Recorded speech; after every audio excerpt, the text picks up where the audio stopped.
it, the rhyme it is wicked. Those that don't know how to be pros get evicted. A woman could bear you, break you, take you. Now it's time to rhyme. Can you relate to assistants open up to make The Esoteric Order of Roleplayers present The Demon's Mirror, a Hunter the Vigil duet chronicle featuring David Larkins and Desiree Valdez. Keep the competition coming, and I recite the chapter in verse. The title of this recital is Ladies First.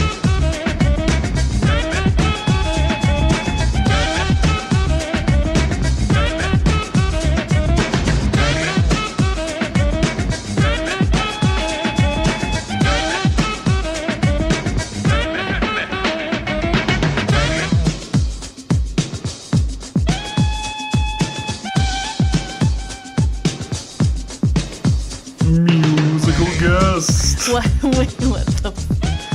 Where did that come from? I don't know. What? Musical guest. Don Pardo. No, I mean, who's our musical guest, and what made you? What made you? Musical guest. Inappropriate pussy. Yeah. Oh, if only. God, if only. God. It would be like bleeped, like Arrested Development style. Like inappropriate. Beep. Yeah. That would be pretty great. All right, you ready to see this story kit? I don't know. I kind of saw you laboring over it earlier today, and it filled me with a little bit of anticipation because I was excited, but also some worry because I got to see you. You were really into it, and you're just like, my creative juices are flowing. And yeah, I was cackling to myself. Well, no, you weren't doing that. Oh. And I guess I was just on the inside. Yeah, I guess so. So, yeah, I guess I am ready for the story kit, and but I'm really nervous. All right. She's covering her face. I'm screwed. Yeah, miss. Hey, anything you throw at me, I'm just gonna steamroll over anyway. So. Oh, man. What? Episode 8, Ladies First. Uh-huh. An empty bed and an open window. Black cars wend their way through the Pasadena night. Lights off. Strands of fate intertwine. Fuck my life. That wasn't part of it. Fuck my life. Lithrak. Oh, shit! All right. Principal storyteller characters, Lithrak. Mm-hmm. Ooh, I never even thought about it from that angle. Lithrak. Aspirations, kill or capture Karen Anatos. Kill, ideally. Meet up with Cock Robin. Ally with Amy Patterson. That's me! Damn.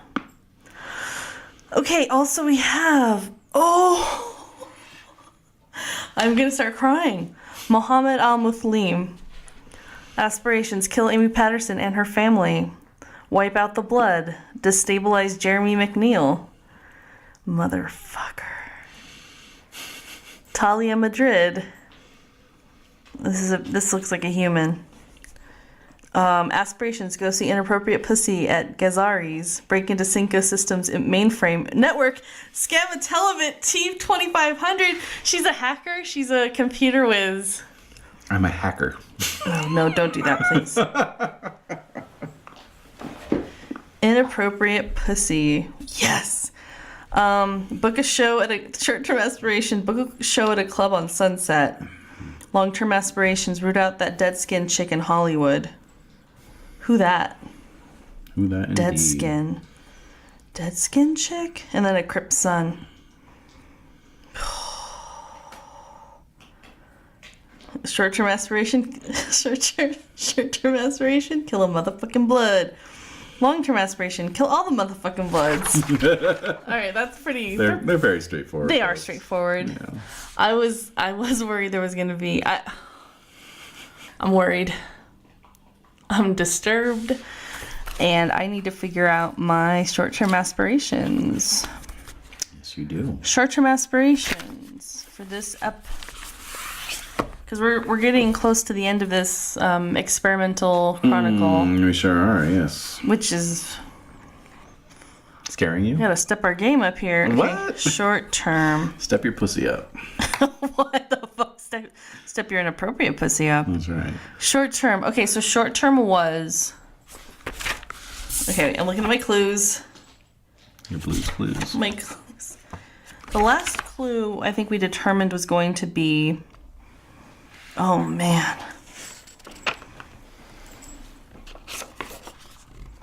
The last clue I thought was going to be talk. Okay, so what the hell did we do last time? Because I'm thinking I told Leon everything that happened. Right? I don't know. I rely on you to keep up with this shit. Oh, I'm not finding my character sheet. Oh. I think I was just so agitated. I think this is it. Okay. Yes. Oh, Yes, yeah, there you go.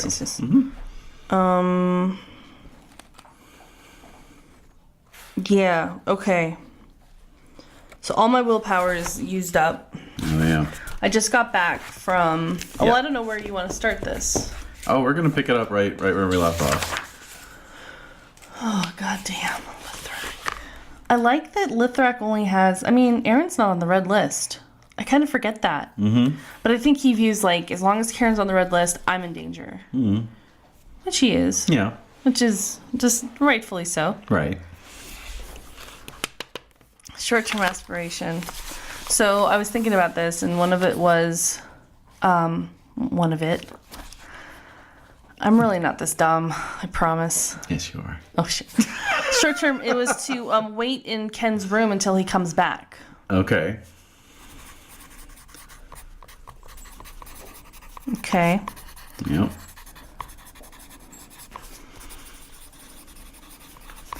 And now I'm realizing that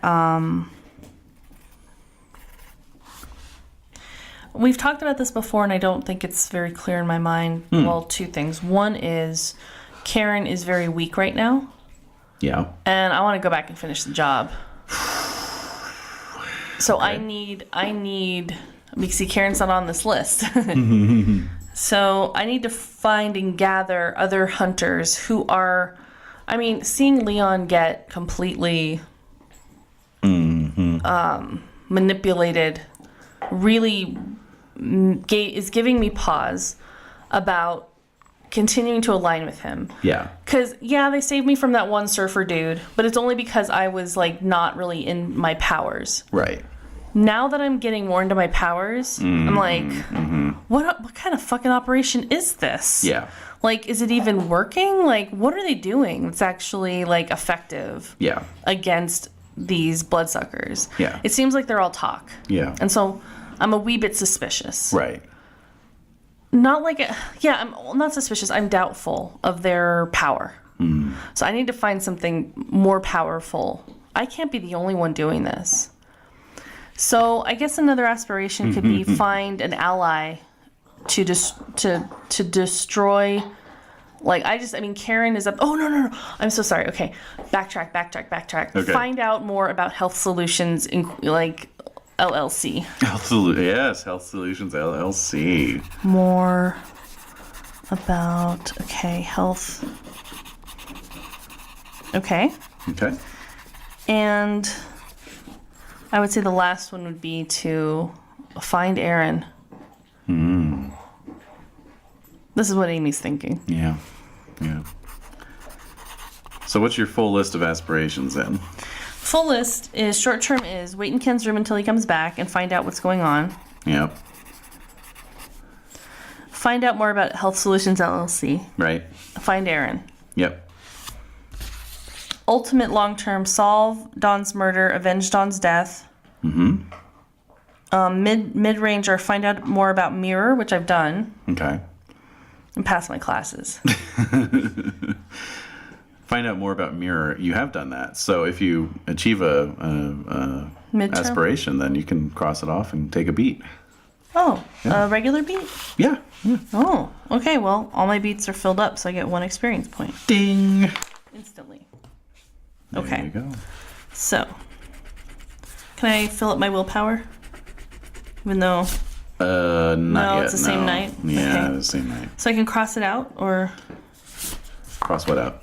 the midterm aspiration? Yes. But weren't we talking about the sixth clue being like, who do those skin flakes belong to? Right. Okay. Skin flakes were the first clue. Mm-hmm. Like there's skin flakes here. Yeah. Clue 2 was Karen's connected to these skin flakes somehow. Okay. Clue 3, blacked out window in Aaron's apartment saying, Right. uh-oh, that doesn't bode well. No. And then clue 4 was Karen's a vampire and Aaron's a vampire. Clue 5. That's quite a clue. That was a combo clue. Clue 5 is Aaron drained Dawn. Yeah. That's all I know. Yeah. And then we said clue number 6 would be, where did the skin flakes come from? Mm-hmm. See, you've gotten into this clue system. Remember when I was saying, like, the players can describe what the clue is, and you're like, oh, I don't know about that. No, yeah, at first I was kind of suspicious, and now I'm thinking, oh, okay. Yeah, it makes sense. Yeah, but, yeah. I could see how in a group that would be tough, though. Because people would think their clues were better, and like, well, I don't know why we're looking for that. It would devolve into fisticuffs. Yeah, and I don't like that. It'd be pretty bad, yeah. But I think one-on-one is good, because you were like, yeah, I guess I'll go with that. No, I mean, knowing the way most groups are, I think, it would just be more like one person would have an idea at any given time, and then everyone else would be like, yeah, that sounds good, yeah. Okay, so this is where we're going. Yes. And I hope you're ready, because I am very nervous. As am I. What the hell is... Okay, that was a weird sound. That's the dog. Okay. As usual. Making strange noises in the background. No. So. All right. So, we left off with you getting home at around 4 o'clock in the morning, right?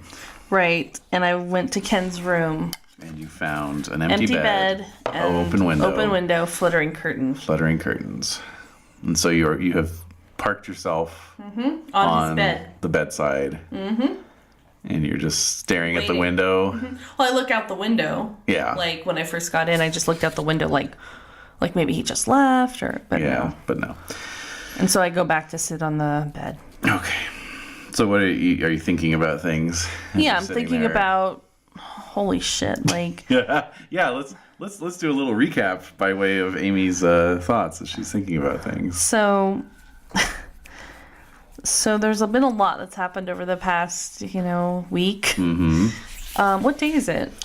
It is the early wee hours of Monday, April 30th. Okay.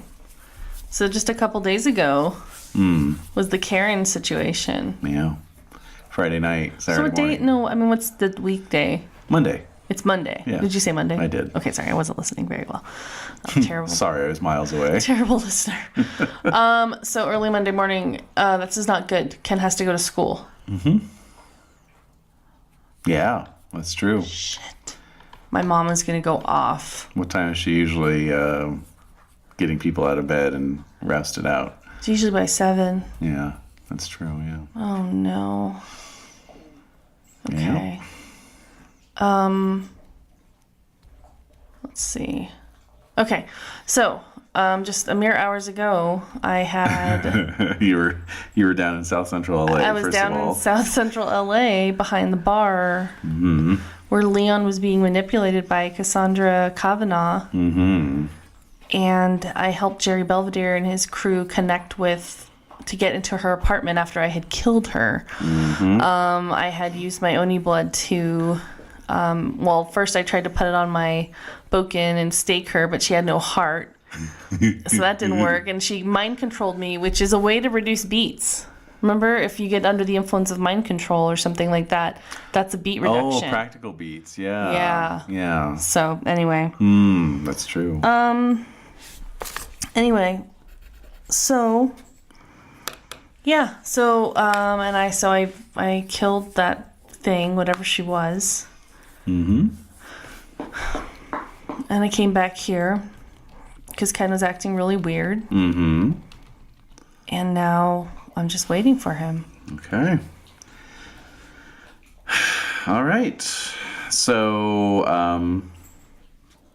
let me consult my... Plus, Ken Whoa. had somebody tip-tapping on his window. But Amy was not aware of that. But that was part of the narrative. Little cutscene.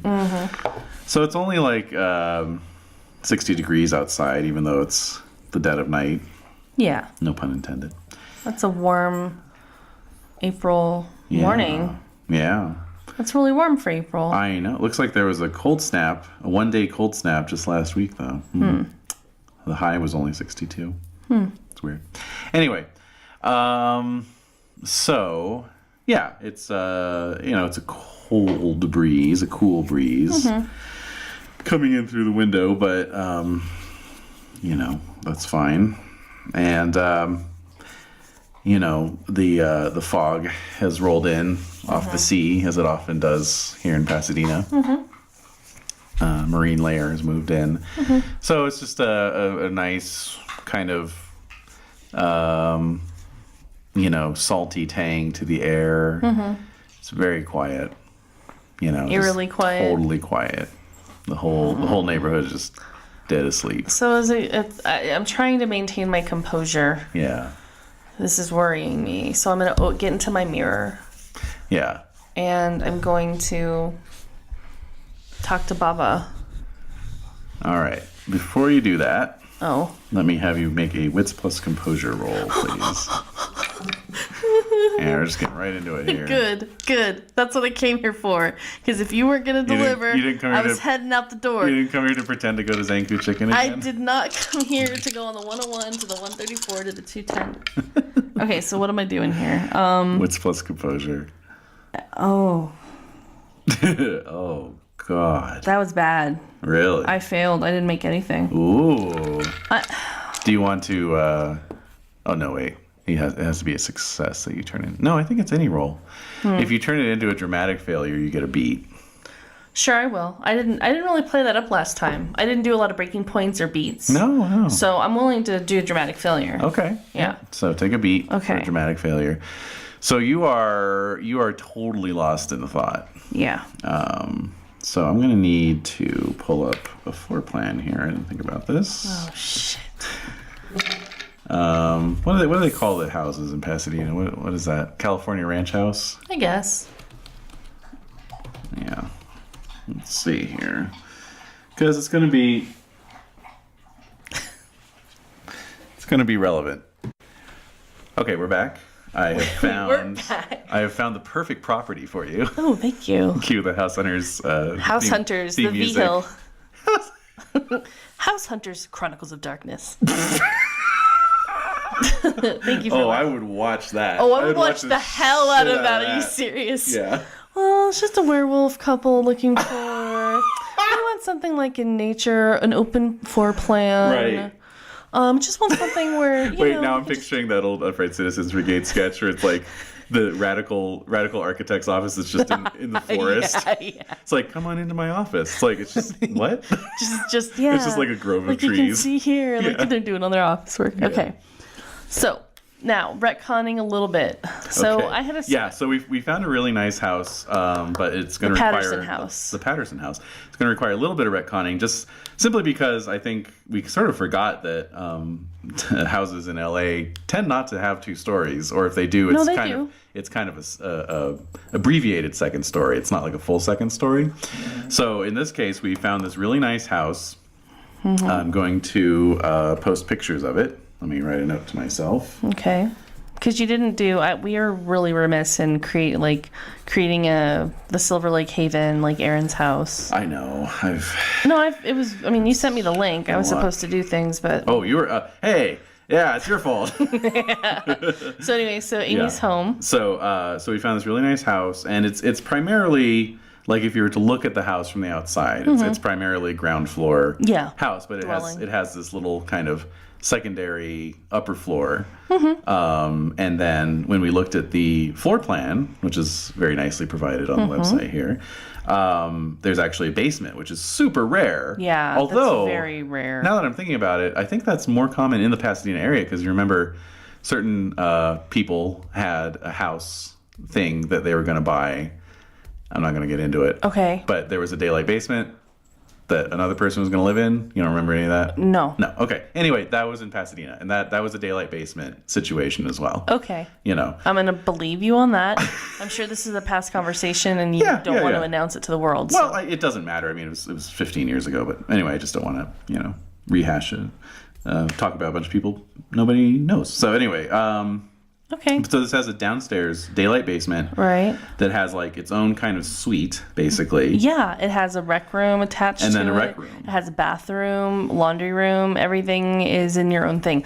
So I'm picturing that's Amy's dwelling. So you have claimed the basement. I've claimed the basement as Amy's dwelling. As my dwelling. So I can keep all my stuff private, and that's always how it has been. Yes. Ever since I turned basically once I was like a sophomore, my dad's like, all right, Amy. Okay. If you want to have a bigger space, I trust that. And then you can do because there's a rec room in there, so I could do I could practice and. Yeah, it's probably like a little mini gym for you. Yeah. There's like a rowing machine and a stationary climber, elliptical thing, yep. and little weights, Yeah. weights and stuff like that. So great. And then there's a swimming pool in the yard. There's a swimming pool. Yeah, no wonder you're a jock. But my room happens to be exactly below Ken's room. Yeah, so Ken which is on the first floor. Ken actually has a really nice room. There's actually a fireplace in it. Now that I'm looking at it. All right. But that is not the master bedroom. The master bedroom is actually the entirety of that second floor. It's a master bedroom with 2 walk-in closets. And a sort of one of those multi-suite bathrooms. Okay, don't make me cry. So seriously, this is amazing. Anyway, and I mean, 1.6 million. Sure. Not that bad for LA. That's really not that bad. Anyway, I printed out a floor plan for you there if you want it. Okay, it's on the printer tray. So I walk into the house. Right. So let's take a look at this floor plan. I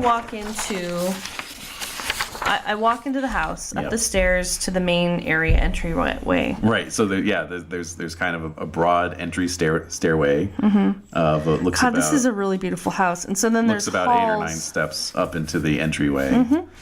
So there's these halls. There's like a little hall. I'm going to walk down. It's going to go past all of the bedrooms. Right. So the bedrooms are all on one side of the house. Bedrooms are on, let's just say, the west side of the house.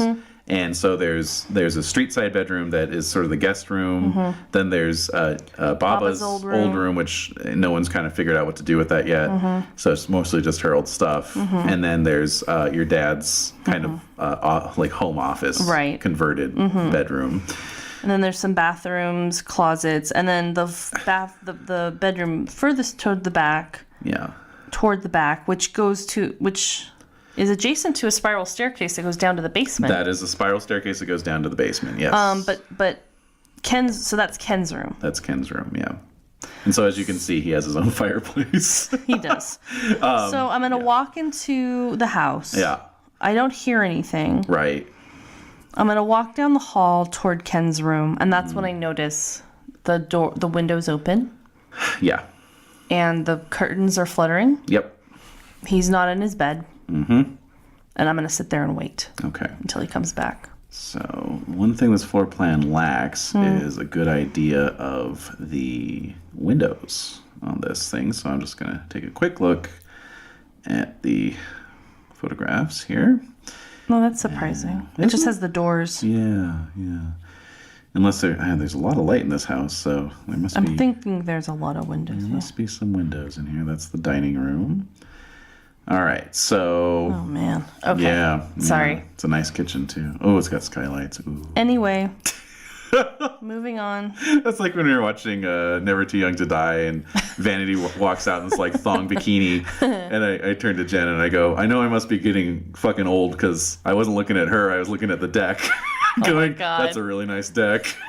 What did she say? She just laughed. It's like, yeah, you are old. Yeah. All right. Ooh, that's a nice deck. I wonder what stain they used on that deck. Oh my God. Oh, look, Vanity's in a bikini. Womp womp. Yeah. All right. So, okay, here we go. Oh, interesting. So this is like the outside entrance to the basement right there. So it's like a set of double doors. Okay. So yeah, there's just your standard kind of plain rectangular windows Right. set into these walls here. So Okay. looks good. Oh, there's the rec room. Okay. So anyway, and you have dramatically failed your wits plus composure I'm very lost in roll. thought. I'm probably also exhausted. Yeah, exactly. Too. Yeah. So I am just sitting there waiting. Like when that kid gets home, I am going to. Going to pulverize him. No, You're going to tenderize him. going. He needs to tell me what the hell's going on. 'Cause Yeah. he's lying to me. For sure. All right. Okay. Oh And my god. just double check something. No.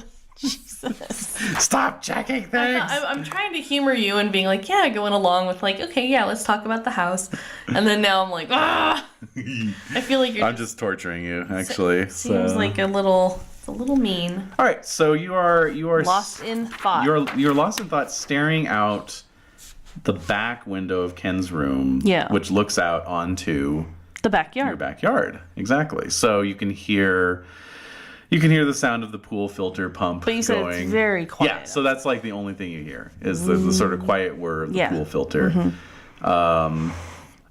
And you can see the sort of always ubiquitous pattern of light refracting up through the pool because there's recessed lights Yeah. that are on all night, and they cast up the They're on a timer. the scintillating lights, from the pool. It's darkest before the dawn. Indeed. And then, quite unexpectedly, there's just this sound, this cacophony, coming from the front of the house. The sound of automatic gunfire. What? Yes. What? Yep. Just like a war zone has suddenly I hit the ground. opened itself up on your front lawn. You can hear Oh my God. you can hear glass shattering. You can hear bullets pocking into the wood and stucco of the house. So I get down. Yep. So you I get on my belly. of course you're in the back of the house. yeah. But even then, Do I hear like it sounds like people are trying to get into the house? not at this moment. I'm gonna close Ken's window Okay, so you belly crawl over to his window. to the back window and you reach up very carefully and you I'm going to say for I think it's a safe assumption that the windows are controlled by cranks from the inside. Yeah. So you crank the window shut, swing shut. I lock it Okay. for whatever that's worth. Yep, because you're hearing all this. You hear your mother screaming. Oh no! Breaking point. I think so, yeah. And even though you're in the back of the house, like some of the bullets are flying the whole length of the house because you hear Whizzing. You hear some whizzing sounds like from the adjacent living room, which is basically there's a full pass through from the double front doors all the way through the entry hall into the living room. Oh my god. So like bullets are coming all the way now. You happen to be 1, 2, 3, 4, 5, 6 walls. Yeah. You have 6 walls between you and the street. So Right, you're right. you're actually pretty safe in this room. I am. But you can hear your mother screaming from upstairs. No. And please to be making a breaking point roll. Let's see here. What is your integrity currently at? It's really high, right? Like 9? 9. Okay. So let's see. Oh, this is. I told you we were getting into act break shit here, so. Act 3. What do you mean act break? Well, This is from Act 1 to this is the start of Act 3. Yeah, I think. Well, of this particular arc. Yeah, of this arc. I mean, just unofficial. It's not a game term. No, I know. Speaking unofficially. No, I know what act breaks are and I know what that is, but I'm trying to think which one is this. Is this the maybe I beginning was of Act 2? confusing you. Is this the beginning of Act 3? Yeah. End of Act 2, end of Act 3. I don't. I'm beginning of looking Act at 3. it. I'm looking at it as end of Act 2, beginning of Act 3. Oh my god. When everything is at its most dire. Oh no. All right. Point. Okay, so whenever I have to roll for a breaking point, what do I need to do? Okay, so you are going to roll your resolve plus composure. However, Always? Yes. Okay. However, you have an integrity of 9, you said? Okay, so you get a +2 to your dice pool. All right, wait, so let me... +2. Okay. Okay. Resolve plus composure. And then... +2. Wait, 2 dice or the number 2? 2 dice. Remember, anytime I say plus whatever, it's add that number of dice. Okay. And strangely enough, you don't get any penalties for having violence done to you.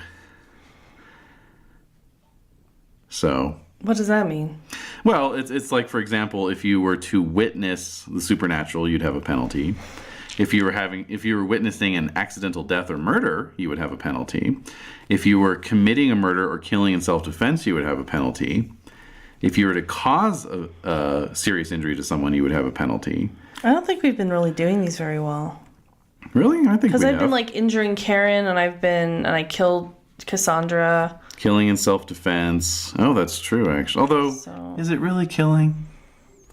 I don't think it is. All right, so I'm rolling against 8. Yes, of course.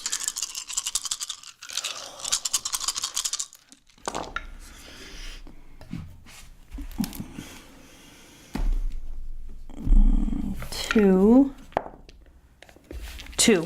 Okay, so you did succeed. All right. You are going to get a condition. Oh, no. You do get a bead as well, though. Yeah. Well, I did. Yeah. A practical or a regular? Regular. Okay, I'm still having a hard time determining between the two. Yeah. I don't blame you. All right, so I'm going to give you Shaken. Shaken. The character gives into a fear and fails a roll as described above. Opt to fail the roll and resolve it. Taking an action where my fear might hinder me. Okay, all right. Here we go. Okay. All right, so I hear my mother and I am, oh no. Yeah. So I'm crawling toward the front. Okay, so looking at this floor plan. I'm going down the hall. Okay, so you're going to crawl down the hall through the front. No, actually I'm going behind. Okay, so I'm going to go down across the hallway that's going past the living room. Yep. And then to the stairs because I want to get upstairs to my mom. Okay, so you're going to have to crawl through the entryway. No, I'm not. Oh, yeah, I am. No, I'm going to crawl through the hall, through the living room, up the dining room, in the kitchen, to the stairs. Yeah, okay. I don't want to go through the entryway because if they're coming through there, I need to get... Okay. You are going to have to crawl past that big archway, though. I'm aware. Okay, so that will temporarily expose you to danger. I know. Okay. So... I don't know why I'm going toward my mom. Actually, if I hear my mom screaming... Wait, does Ken have a phone in his room? I'm going to say no. Shit. Okay. Actually, I'm going to go toward the front so I can see what the hell's going on out there. Because she's probably going to call the cops. And we're totally fucked at that point. So if the cops aren't already doing this. Yeah. So I'm going to go toward the bullet. So I'm going to go down the hall to the front bedroom. Okay. Instead, I'm not going to go upstairs. Toward the hall, towards the front bedroom. Okay, so you want to be able to look out. Yeah. All right. So you're crawling down that hall. Wait. Sorry. No, that's fine. Looking at the floor plan some more. Yeah. I want to go into the... Okay, does the bathroom have windows that are facing out? Which one? Oh, the front bathroom there? Yeah, I'd say it does. Yeah, so I'm trying to... No, it would not have windows. Why not? Because if you look on the plan, there's those 2 sinks there. Yeah. That's just like a, there's a mirror and everything set into the wall there. So. Well, okay. Yeah, it's a double sink counter. There'd be a mirror there. Yeah, but I'm picturing... There's a lot of different ways that could go. There could be like 2 separate mirrors over each separate sink, and then there could be windows above that to let more light into the bathroom. So, anyway... It's just an idea. I'm rejecting it. Just why? Because I'm looking at the photos right now. There is actually a set of louvered windows above the mirror. Exactly. So you could get up on the counter. That's what I'm talking about. All right. You could get up on the counter. Yeah, that's what I'm talking about. All right. I won't do that until I hear the gunfire that's quieted down. Yeah. But I know that there's a window up there that I could look and see. Yeah. Outside toward the front. 3 windows, in fact. All right. Okay, so you don't reject it. Well, I was rejecting your specific suggestion. I was just trying to say that there were windows in that room. I rejected it entirely. Yeah. All right. So you have crawled down the hall. You have crawled into the bathroom. Mm-hmm. The bathroom is. Is the gunfire still going? Yes, it is. Oh shit. So So you're actually out in the hall, looking into the bathroom. The three windows above the mirror are completely shot out. Oh, the wooden louvers are just either blasted apart or hanging off. Oh my god! And they're still shooting. Hinges. Yep. There's just all right, I'm gonna go into the bedroom. Okay. Well, so you crawl a little further forward and looking into the bedroom. It's the same situation. Well, actually, hold on a second. Let me look at this in front of this house again.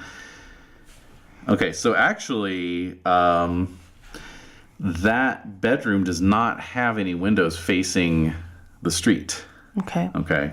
So, never mind then. You can see a couple bullet holes, in the drywall. Okay, yeah. I'm gonna go toward one of those.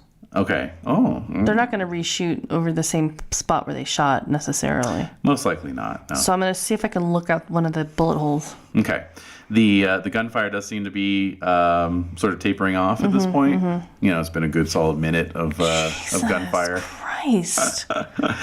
It's not funny. All right, so you peek out through the this bullet hole. Mm-hmm. What do I see?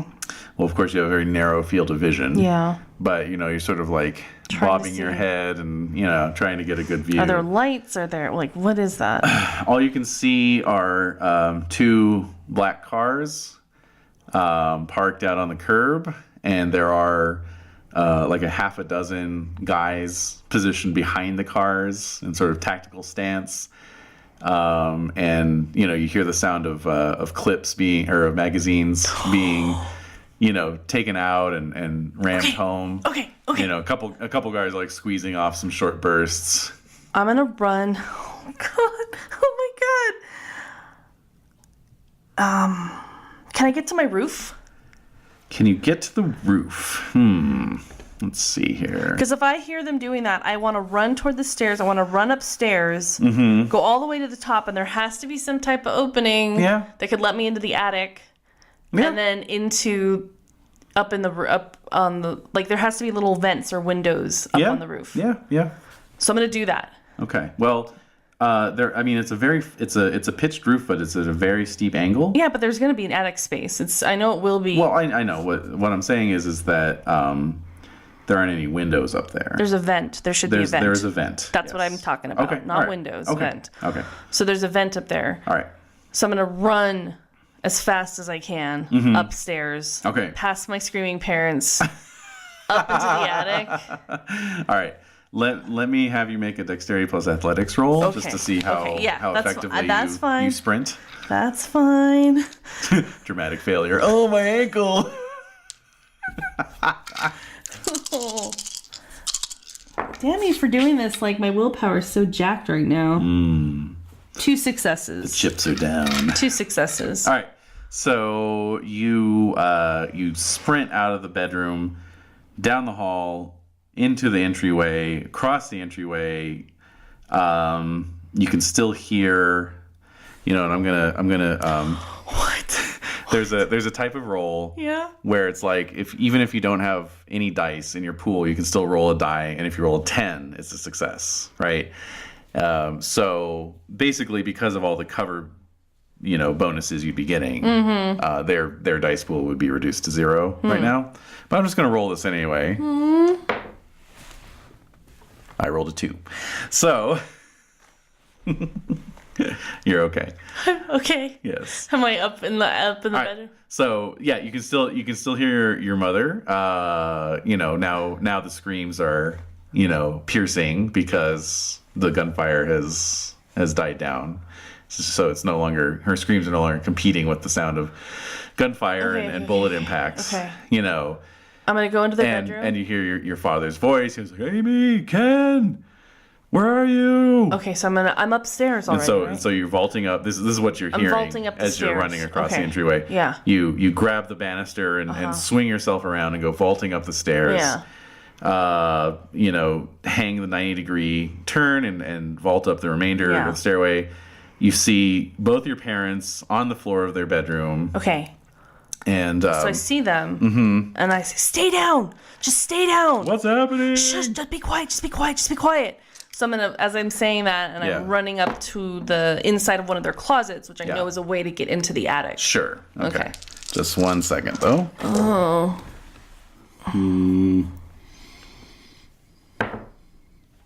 Okay. Oh, no.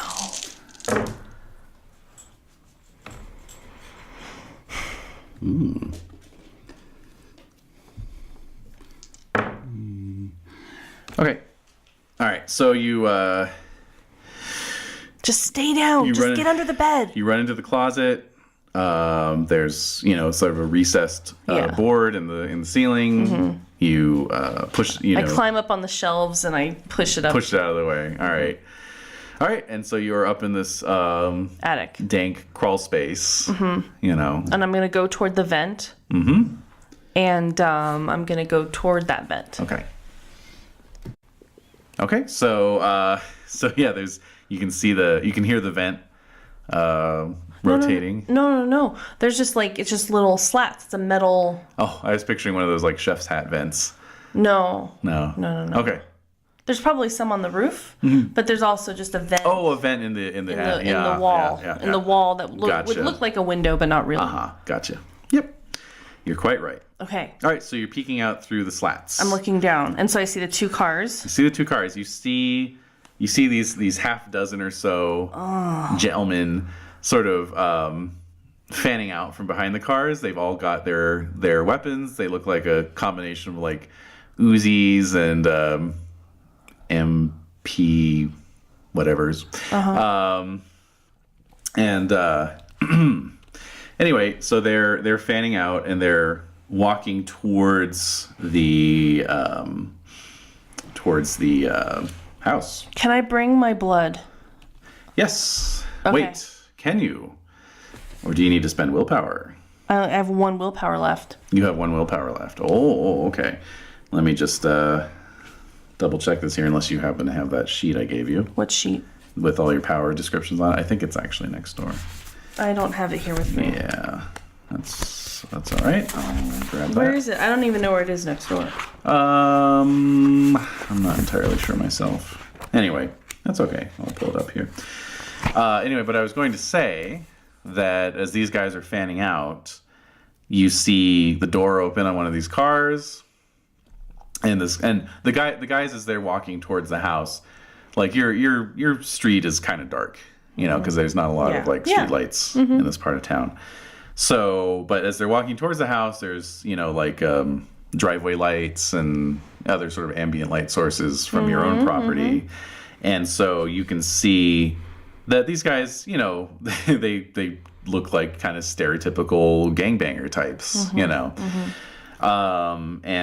then the door opens on one of these cars, and this dude steps out, and he's just dressed in this all black suit, black jacket and pants, black shirt, black tie, and then he's got sunglasses on, even though it's 4:15 in the morning. He has a very commanding presence. Okay. African American, bald, and he steps out. He does not have a gun. But he starts walking up behind this phalanx of gangsters who are in front of him. So when I'm seeing this vent, it has these little metal prongs that you can pull to pull that in, to remove it. Okay, right. So I want to remove it and use this as a vantage point to send some little blood balls in their direction. Yeah. If I can. Okay, so it is spending a point of willpower. Yeah, which I will do. Okay, roll your integrity. So that would be 9 dice. Right. For every success, you can summon up one fireball, basically. Oh my god. I'm so freaked out right now.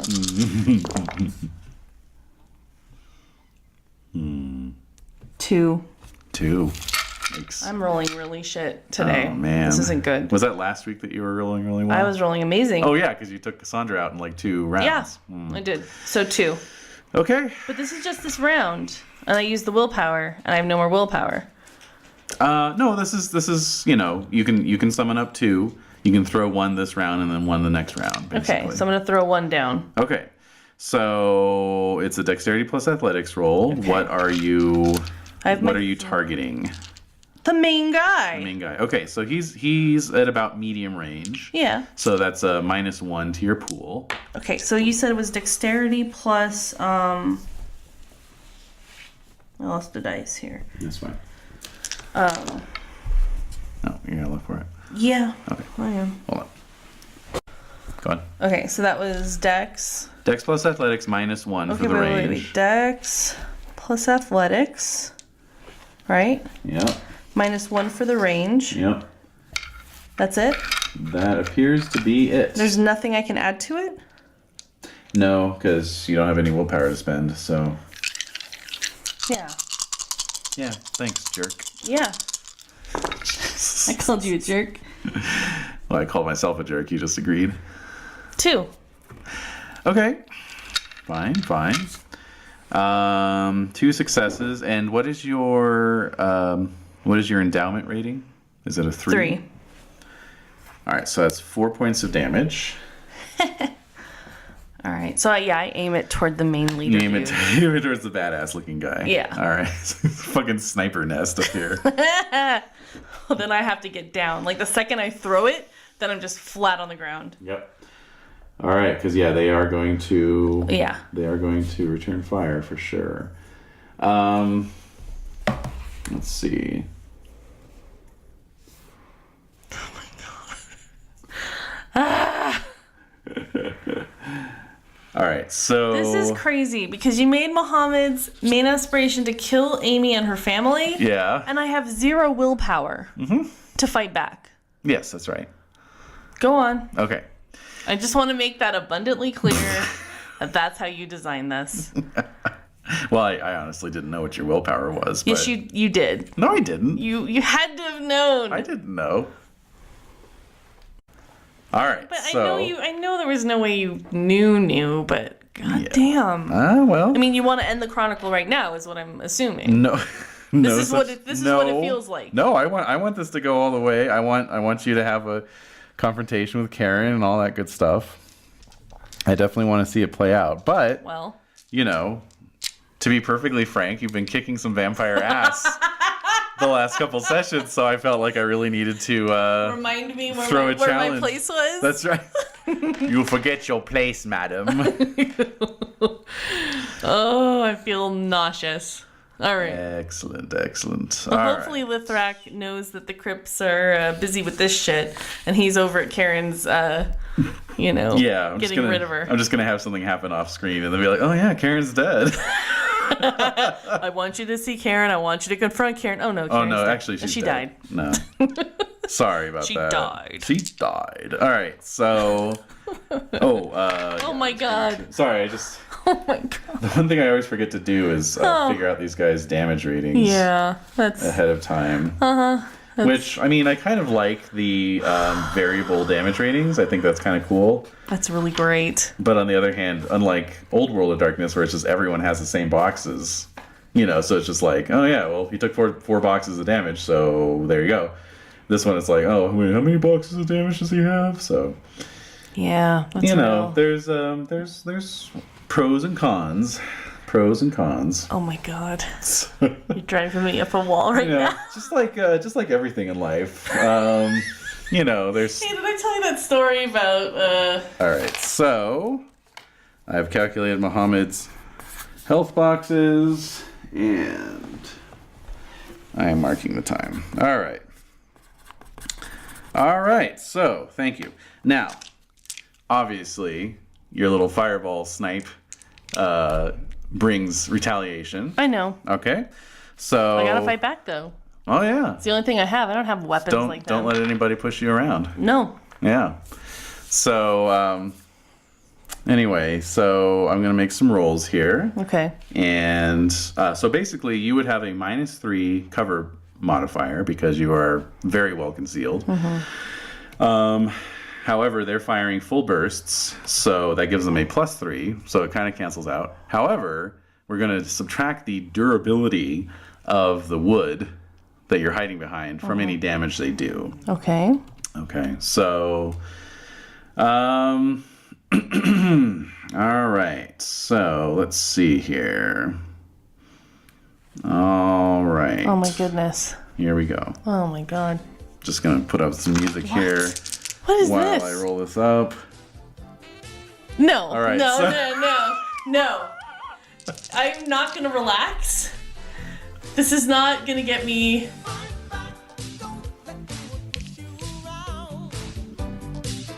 I hate you.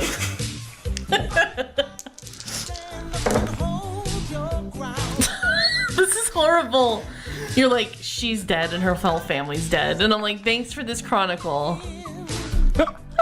I'm not. This isn't funny. I'm not joking. I'm not joking, bitch. That's like, it's not happening. The music's quite The loud. music is not helping. No, it's very loud. Oh, sorry.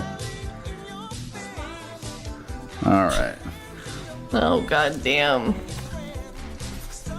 All right. Just rolling for each shooter here. Oh god, okay. Man, I am rolling a lot of 10s. I Good just for have to you. say. I'm really happy for you. I'm glad. I'm glad I have no willpower left, and I'm trying to figure out what the hell am I gonna do. Okay. Because the sun's gonna come up soon. Yeah. No, it is. You're right.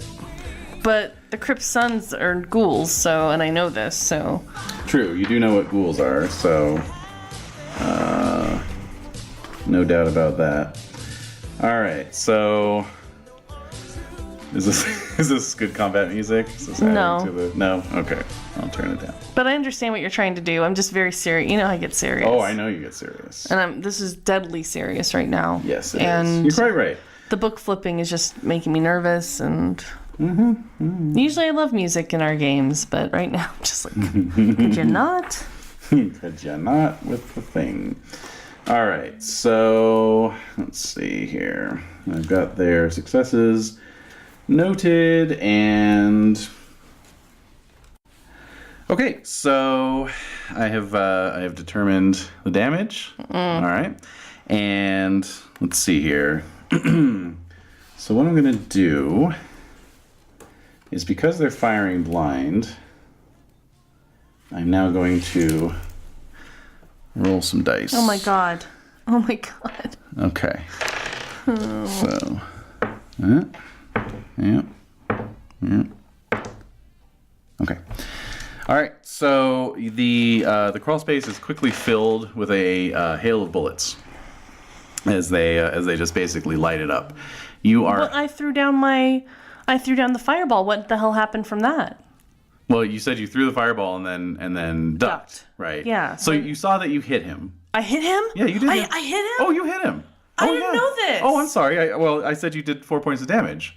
That means nothing to me. It's like quantitative. I need the Okay. qualitative. All right, we'll back it up a little bit. Oh my god. So- I didn't realize that. Yeah. So Oh shit. So you Okay, you quietly take the vent off. Yeah. You have this ball of searing plasma in your hand. Yeah. And you just kind of lob it out through the opening, and it arcs gracefully and just wham, like hits him right on the chest. Oh. And he goes, stumbling back, and then that's basically all you have All I time see, to 'cause see. then I- Because then you 'cause then I jump down. immediately, Yeah. you immediately. Oh, so okay. When you say you jump down, are you jumping out of the crawl space? Or I'm trying to go toward the opening of the closet so I can get down into the bedroom again. Okay, so what I want you to do is right. make a Dex plus Athletics roll. Okay, I guess. Again. Okay. Wow. I made nothing. So what? Can we use my shaken? Oh, I'm what does shaken that by do? this dramatic What does that failure. do? What does it do? I don't know. What does it Condition say? can be imposed on undergoing a breaking point. Well, never mind. Yeah, I don't think that applies. Never mind. Okay, Yeah. fail. Okay, so you failed. All right, so. Oh my god. What is going on with you guys? This is bad. All right, so Let's see. That's It makes for a good story, but in the moment, it's very demoralizing. Yeah. Most definitely. All right, so I kind of randomized to because they all succeeded obviously, and they all did a certain amount of damage. Obviously. Well, they're firing full auto, so it's kind of hard not to. But you actually have pretty good durability up here in this crawl space area because it's a very narrow wall, So a lot of the bullets are like kind of hitting the sloped roof or hitting just below, And but it is still a hail of bullets. So ultimately, you take 4 points of damage. What does that mean? You take 4 points of damage. No, I know that, but how am I hit? Well, I'll tell you. So, what does that put you at? 4. 4 left? Mm-hmm. Okay. So, so basically, the room just explodes. You hit the deck and start crawling back towards the trapdoor. I don't even get to throw a second thing. Well, you can if you want. You're still up in the crawl space. Right. I'm describing what happened. Okay. All right. I'm just trying to think. I'm like keeping track of everything. Remember to breathe. So, so the room explodes. Mm-hmm. You're crawling backwards towards the trapdoor, but are just paralyzed by this barrage. As the crawl space just fills with splintered wood, plaster dust, and bullet fragments, basically. And so you are basically, through a combination of bullets and shrapnel, seriously cut up, essentially. Okay. A couple bullets, probably wing you, But basically, it's 4 points of damage, but it's like 1 point each because it's like four guys were shooting. Okay. Right. So it wasn't like 4 points from like a single bullet. That makes sense. Like my fireball that hit Muhammad. That's right. I mean, or the leader guy. The mystery guy. The leader dude. The leader guy. Yeah, exactly. All right. So do they stop eventually? Well, that's what happened. Okay. They basically empty their clips. Okay, so I hear them emptying their clips. Well, there's a pause. Okay. Your ears are ringing. I'm sure. Yeah. So I don't feel any more vibrations. Right. Yeah. So I'm gonna head back toward the window, like the vent opening. Yeah. And like peek down. Okay. You can hear your parents screaming down the bedroom, like, "Oh my God, Amy! I can't think about it. Where's Ken? They're just I told them not to freaking out. I told them not to do anything. Okay. And then you hear your dad say, "Oh my God, you're bleeding." To who? To May, probably. Probably, yeah. God damn it. Mm-hmm. So I hear that muffled probably because I really can't hear very well. Yeah. So I'm looking out the window as it's quiet, right? They're refilling their guns or whatever. Yep. I'm going to throw my second. Okay, is that leader guy around? He is not. I'm going to just throw it down to the group. Okay. To get rid of them. Right. Hopefully. Yep. All right. So Dex plus athletics roll, please. No, but you said I already did 2. I rolled that to get 2, so I have to roll it again. My Dex and integrity is to summon the balls. Okay. Dex plus athletics is to throw them. Okay. All right.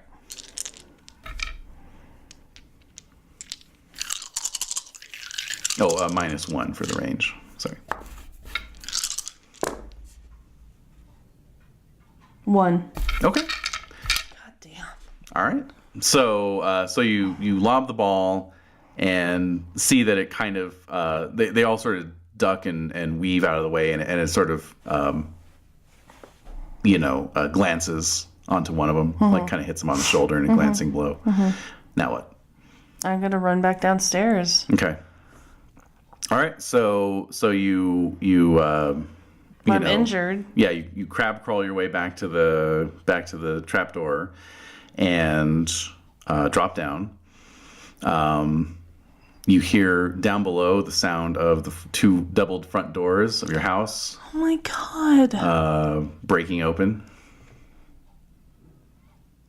You see your parents. They're on the ground. Your mother is cradling her arm. There's some blood. Get under the bed. Just get under the bed now and do not move. Okay. I'm going downstairs. All right. I will point out that there are multiple windows up on the second floor with access to the roof. I don't have any more willpower. I can't drum up any more blood. Mm-hmm. I can only do hand-to-hand combat now. I'm not talking about that. I'm talking about if you want to make an escape. Or I help want your them parents to. Okay, get out. you all need to get to the roof. Okay, so yeah, so get back into the. I don't know where. I'm sorry, I'm just really flustered. Yeah.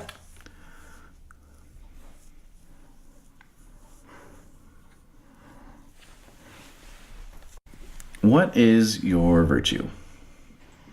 My virtue is idealist. Mm-hmm. My vice is rage. Right. So, in terms of your vice, if you did want to kind of act on that, you would get a point of willpower back right away. Yeah.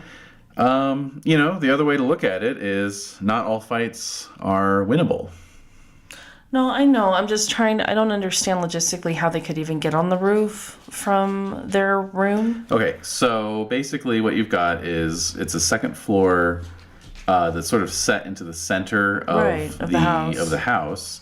And there are these windows on basically every side that look out. And it's a very gently sloped roof. So all you really have to do is just open a window and step out onto the roof. Okay, I didn't know that. Yeah, so I'm painting that picture for you. Okay, so I'll run to them. As you can see, I mean, this is the front of the house, but it's very similar all around. Oh yeah, okay. But then they're coming into the house. There has to be someone who's on a lookout. Well, they're on this side here. Right, they're facing the front of the house. They're coming into the front. All of them. Well, I mean, you heard the doors break open. So if you go out the far side, then they're not going to see you. You can drop down, some other direction, so. But it still leads them in danger. Like, they're in danger. Well, they're going to be in danger no matter what. So it's just about what course of action do you think is going to create the least amount of danger for them? I'm just trying to think if those guys are coming in the front. They're probably going to go upstairs because they probably heard them. Mm-hmm. So they need to... And there's probably guys out in the front. So they're just going to have to be kind of toward the back of the roof, I guess. And let me see here. I think I saw something in this backyard. Yeah, it's basically, check that out. It's basically an unfenced backyard. There's the roof. Mm-hmm. So if they got out on the roof and dropped down, they could head easily run across. All right, so that's what I'm going to direct them to do. Okay. Are you going to go with them? Is the question. I'm just going to get mowed down. I mean, that's what they're instructed to do, probably. Mm-hmm. But... I gotta get to my car, which is being blocked. It's blocked in the driveway by their vehicles. Yeah, your car's in the garage, so... No, it's not. It's in the driveway. Oh. So it probably got shot up as well. Maybe. At least probably got some collateral. So, yeah, I guess I'll just instruct them to go do that. Okay, and what are you gonna do? I don't know where we would go. We can't get very far on foot. Mm-hmm. I'll just go with them, I guess. Okay. All right. Okay. So you, your dad gets the window open, mm-hmm. helps your mom out onto the back roof. She's crying, but trying to kind of stifle it, all of you go out over the roof. You can hear shouted voices coming from inside the house. Fortunately, there are kind of blind spots, in the house. Mm-hmm. So what I would like from you is a dexterity plus stealth roll.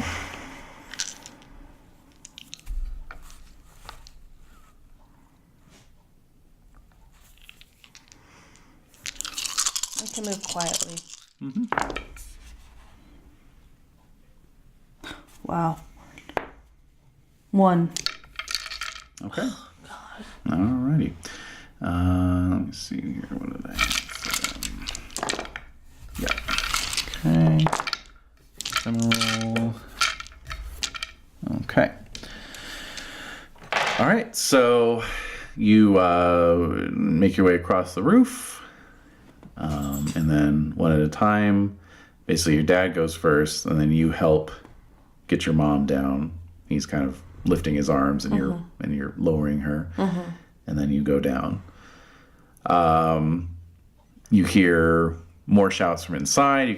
You can clearly hear someone saying like, "They're not here," you know, and so you start hustling up into the vegetation. The trees. Yes, there's kind of extensive plantings along the property boundary that are pretty close actually to the house. Like looks like about 20 feet or so.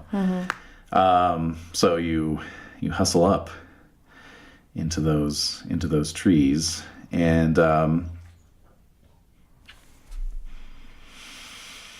yeah. All right, so you hustle into the trees. I like that. There's some dramatic mirroring going on here. A little Force Awakens to the proverbial New Hope that was Neon Masquerade. So, what? All right. I'll just take your word for it. Oh yeah. So things are presenting themselves to me. So let's see. Yeah. All right. So you hustle up into the vegetation. You hear the back door slide open. You know, the French doors into the backyard slide open. You're pretty much expecting at any minute now, you know, they're going to start fanning out and find you. And then there's a figure ahead of you wearing a trench coat, fedora. And, you know, he's in shadow, right? 'Cause ahead of me? Yeah, amongst the vegetation. In the trees? In the trees. He's just standing there in the trees. Does he remind me of the person who was in Don's apartment? Yes, indeed. But he says, "Come quickly and quietly." Follow. Okay. Bring my parents with me. Yep. Mom, Dad, wait here. Come on. No, come on. Yeah.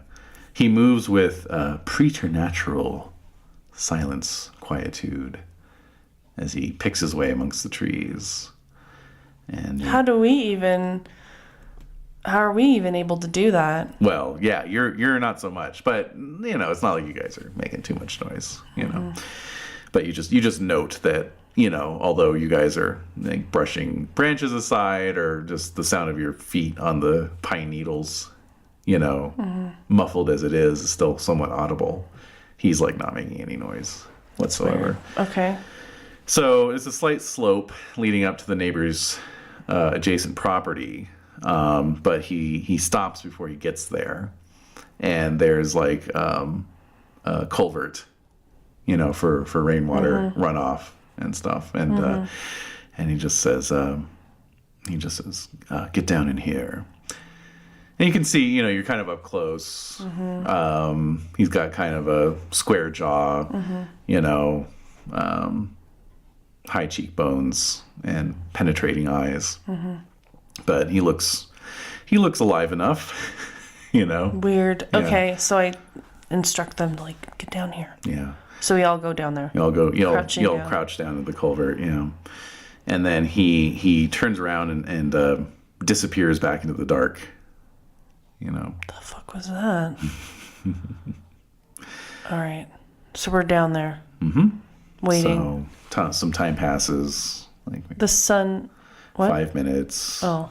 10 minutes. So at this time it's probably like 4:45. Yeah. Okay. It's still dark. You can hear your parents' ragged breathing. Okay. Everyone's, you know, terrified. You know. And then maybe about 20 minutes have passed. Okay, so it's like a little after 5. Yeah. What time is the sun coming up? Let's see. Okay, so that is going to be coming up Oops, I'm still in March. Hold on. Okay, so the sun is going to be coming up at the end of April at... well, actually, the sky is starting to turn ever so slightly. Mm-hmm. What did we say it was? 5? You said it was 20 minutes later, so... 5. A little after 5. A little after 5. Okay. So, yeah, you're guesstimating it's probably another hour till sunrise. Okay. Just based on the color of the sky. All right. But it's lightning? Ever so slightly, yeah. Yeah. And so this trench-coated figure reemerges from the darkness, walking back up the hill. Yeah. And he says, they have gone. Thank you. That bit of pyrotechnics probably saved your life. You put Muhammad on the back foot, and he had to retreat to the sanctity of his car, leaving it up to his thugs to canvass your house. They were unable to find you. I made sure that they didn't think to search the bushes. And indeed, you can hear the sound of vehicles driving back down your street. It is not safe to remain here. Do you have anywhere else you can go? I look at my parents. So, your dad... Kurt. They can go to Kurt's house. Yeah, your dad says, my brother, he's a police officer. No, he's not. Shut up. And so, yeah, the man in the trench coat like sort of cracks a wry smile. Uh-huh. And he says, are you sure you can trust him? And your dad says, oh, yes, I would trust him with my life. And the guy says, indeed. So I just kind of look at him. So I'm trying to look into his eyes. Like, what do his eyes look like? They're under the shadow of the brim, which means that it's almost in total darkness, and yet you can still almost see them, and it's almost like a cat's eye where it's catching light reflected on the back of the retina. So yeah, it's almost like you see these weird flashes. So I look at him and okay. And so he turns to you and says, "We have much to discuss, Amy. You've met me once before, I believe." So your parents are just kind of staring at you. Yeah, know? like... And they're like, Amy, what's going on? Shush, and then shush. your mom's like, where's Ken? Ken isn't here. He wasn't here this morning. I don't know where he is. And the man in the trench coat says, Ken is quite safe, I can assure you. All right, so I turn to so I'm like looking at him, and I look at the sky. Yeah. So I look, and it's lightning, and the light is increasing. It's brightening. Yes. And so I turn to them, and I'm like, just pack your stuff, go to Kurt's. That's it. I will come back for you as soon as I can, and I will find out what's going on with Ken. And so your mom says, no, we're not going anywhere without you. You have to go. And she puts her hand on your arm and is like, oh my God, you're bleeding. It's okay. Because you're just covered with all these, micro abrasions and shards. No, I'll be fine. I'll be fine. The adrenaline's still going, but once it wears off, it's going to hurt. It's going to be painful. I'm fine. I'll be fine. Amy, what's going on? Just go with Dad. Go to Kurt's house. Pack up your stuff and just go. So your dad's kind of staring at you, and then he just swallows hard, and he's like, we better do what they say. Come on, May, let's go. All right. So they go, toward the house. You hear them disappearing down the hill. Mm-hmm. Who are you? Make a wits plus composure roll, just really quick. Real quick. Just real quick. Yeah, I'll probably fail this like all the other rolls. Or else do really well, even though it's like totally non-consequential. Yeah, exactly. 1, 2, 2. Okay. Well, all right. Same average mediocre rolls. So you're it's chilly. Mm-hmm. It's like 60 degrees, 59 degrees, fucking freezing. Mm-hmm. But anyway, but it is cold enough where your breath is sort of puffing out in front of you. Okay. Yeah. And in fact, you're steaming a little bit just because you got so hot and sweaty, And you just realize that you're not seeing any breath puffing out of the sky. Right. Yeah, and he's not breathing. And he's not breathing. So you ask him who he is. Mm-hmm. Okay. So he says, Amy, I am an unlikely ally. I'm your guardian angel. I'm trying to earn my wings. You don't want to see my real face, I quite assure you. No, but he says, I am an unlikely ally. How's that?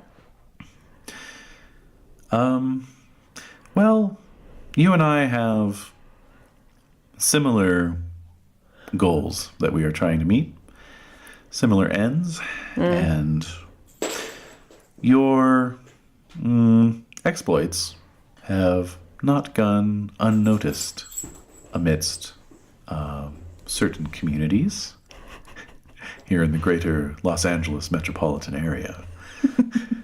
His voice is like, is it strangely soothing? It is, yeah. So he says, wow. He says, I too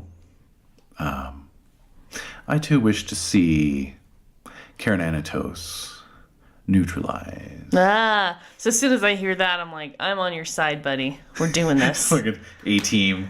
Yeah. Clasp the hands, zoom in on the hands. With a creepy corpse-looking hand. And then a nice little cute hand. A cute young woman's hand. I'm picturing he's wearing like leather driving gloves. Yeah, no, you're right. Yeah. You're right. Yeah. All right, so when I hear that, I perk up like... Yeah.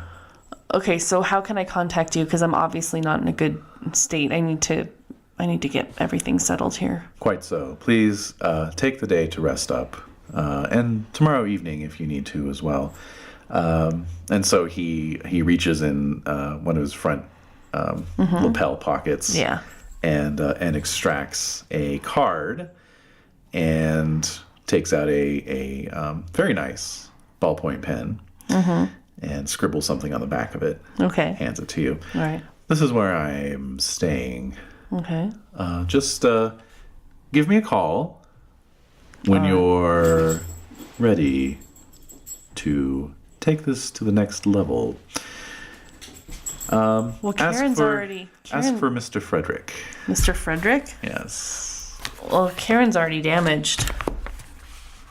I don't know if you knew that. I do. And she's well protected. Oh. My shoulders slump even more. The man who attacked your house tonight is her ally and has given a blood oath to extract revenge on she who caused said damage, i.e. you. Do you know what happened to her? Like, I kind of want to brag. Yeah. I've heard only rumors. What did you hear? I'm a little like ego driven here. Damage to her face. That's going to take some time to repair. Yes, that's true. I'll just tell you this, Amy. There are some far, far more skilled and powerful than you who have made far, far less progress towards this goal. Of Karen? In the last 6 months. Yes, of Karen. Well, I want to take her down. Well, let's meet It's getting soon. lighter. It's getting lighter. Yeah, let's meet soon and try to figure out a way to do that doesn't involve you or I never seeing another night. I nod. And so with that, he takes 2 steps backwards and just completely disappears into the shadows. Yeah. Mm-hmm. Okay. Oh my god. All right. That was really rough. Yep. That was really hard. Back break, baby. Okay. So. Yeah, we had to pause because it was getting a little emotional. Yep. And while I'm usually not ashamed to express my emotions while we're playing this game, it was just... She yelled at me. And Don't, because that's actually believable. That's true. Don't say okay, that. No, that's I not didn't true. do that. I only joke because you'd never do that. Okay. All right. So. I just do. Yeah. All right. So. Yeah. Oh my God, we got some Whitney going on. That's right. So, where do you want to go? I get so emotional. That's right.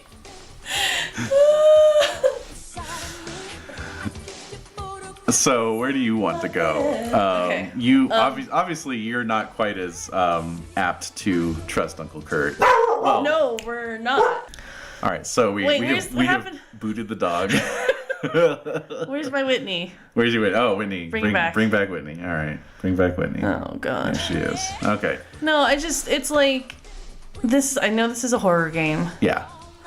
But like in light of recent development, world and domestic national events, it's just been very challenging. Yeah. Well, I mean, that's, I was going to run Vampire for my Thursday night game with Tim and Alex, and then I was kind of like, guys, I'd just rather run some, like, high fantasy stuff for now and just do some, like, heroics and live in a world of black and white morality for 3 hours a week, like... Yeah, and so, I don't know, there's just a lot of things going on, and so you do like take me to the edge a lot of the time, you know, in terms of like my stuff, but I'm like, I have no willpower left. Yeah. And so I thought that's like really effing unfair. Yeah. Well, but at the same time, but that's the essence of drama. I know. And I had, like I said, I had been killing a lot of your monsters. So I knew there was going to be some blowback. Yeah. Because you've been killing a lot of my monsters. I have. Or injuring them greatly. My precious monsters. But it's like, I think about it in terms of this game. So anyway, like emotions are high in general. Yeah. And so that's fine. I'm not ashamed of that, and I think it's part of it. And it's when I get into these characters, I'm really trying to operate in the way that they would, and to know that how important Amy's family is to her. So I'm just like, oh God, that's a lot. And so to come for her in that way, I knew it was inevitable. Yeah. Again, like with all of this stuff, and all of our traversing so far. Yeah. I know it's inevitable, and so I'm in denial, like it's not going to happen. And then when it happens, which is great actually, because you were totally inhabiting the character. That's what I try to do, and so when it happens, I get very well, and emotional. I mean, yes, you get so emotional. Mm-hmm.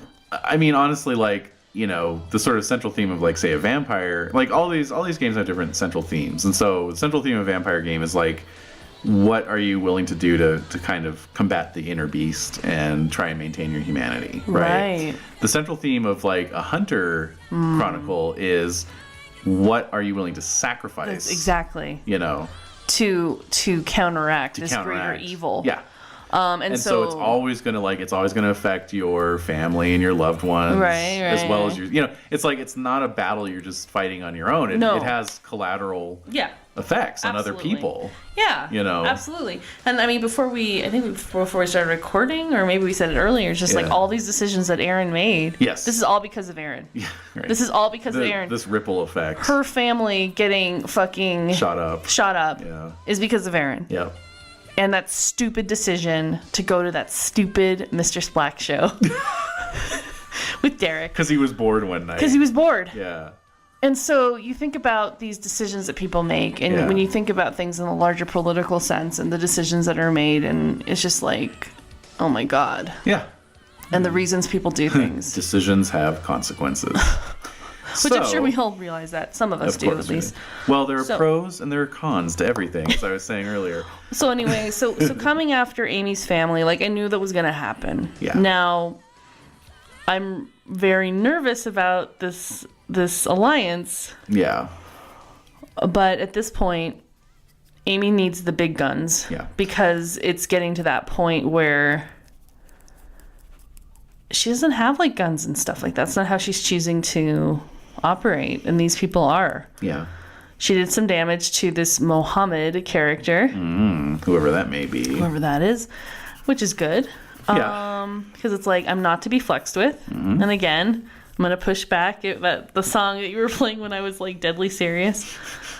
So I'm like, I can't joke about this right now. You're going to fight back. I will fight back. Not let anyone push you around. That's right. So, okay, so let's walk this back. Okay. All right. Ken is safe. He knows where Ken is. He says I can assure you that Ken is quite safe. Where is Ken? So when he says that, I think before Amy can even respond to that, that's when he vanishes into the shadows. Yeah. Oh, but where is Ken? looks like there's a garden shed on this property too. Oh shit. Well, it's probably a pool shed. All right. Anyway, so where is Ken? That is a question, indeed. So like that's what I say, like to the shadows. Hey, where's Ken? Yeah, It's like, and then he's gone. Yeah. Yeah. Where is Ken? Yeah. And so Maybe I'm you just standing realize there you're quite alone. in the yard all by myself. Yeah. Shit. So Okay. I'm gonna go into the house. Yeah. It's horrible. Yeah. It's a wreck. Shot to hell. I'm gonna go down to my basement room. Okay. I'm gonna pack up all my stuff. Yeah. I'm gonna pack up, all my things. Yeah. Like in terms of some clothes, weapons, skulls, Yeah. various things I have. Skulls. You goth fucker. Gotta pack my skulls. Well, I need them. Like, they're my trophies. Yeah. So I'm like really not sure where to go. So I'm gonna call Kurt. Okay. So by this time it's probably like 6 a.m. Yeah. Say so. And my parents have left already. Yeah. Right? Yeah. Or are they just leaving? No, they've left. Okay. They got out of there. Okay.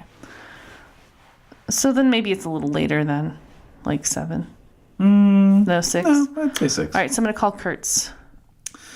Okay. That's fine. So call him up, and he's, he answers on like the second ring, Are my parents there? Yes, and they've told me a little bit of what happened. Amy, I don't. Is this having to do? And you can kind of tell he's like walking into another room. Is this having to do with the things you were talking about? Yes. Yes. And I don't know where Ken is, but I was told that he's safe. I need to find out some other things. I don't know where to go. I don't want to endanger you guys, and you cannot tell the cops about this. I can't even tell you. I know. So tell my parents I'm okay. Okay. If they want to talk to me, that's fine.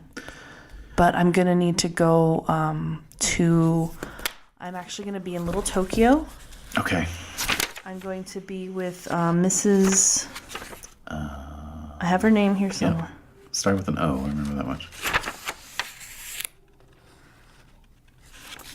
Mrs.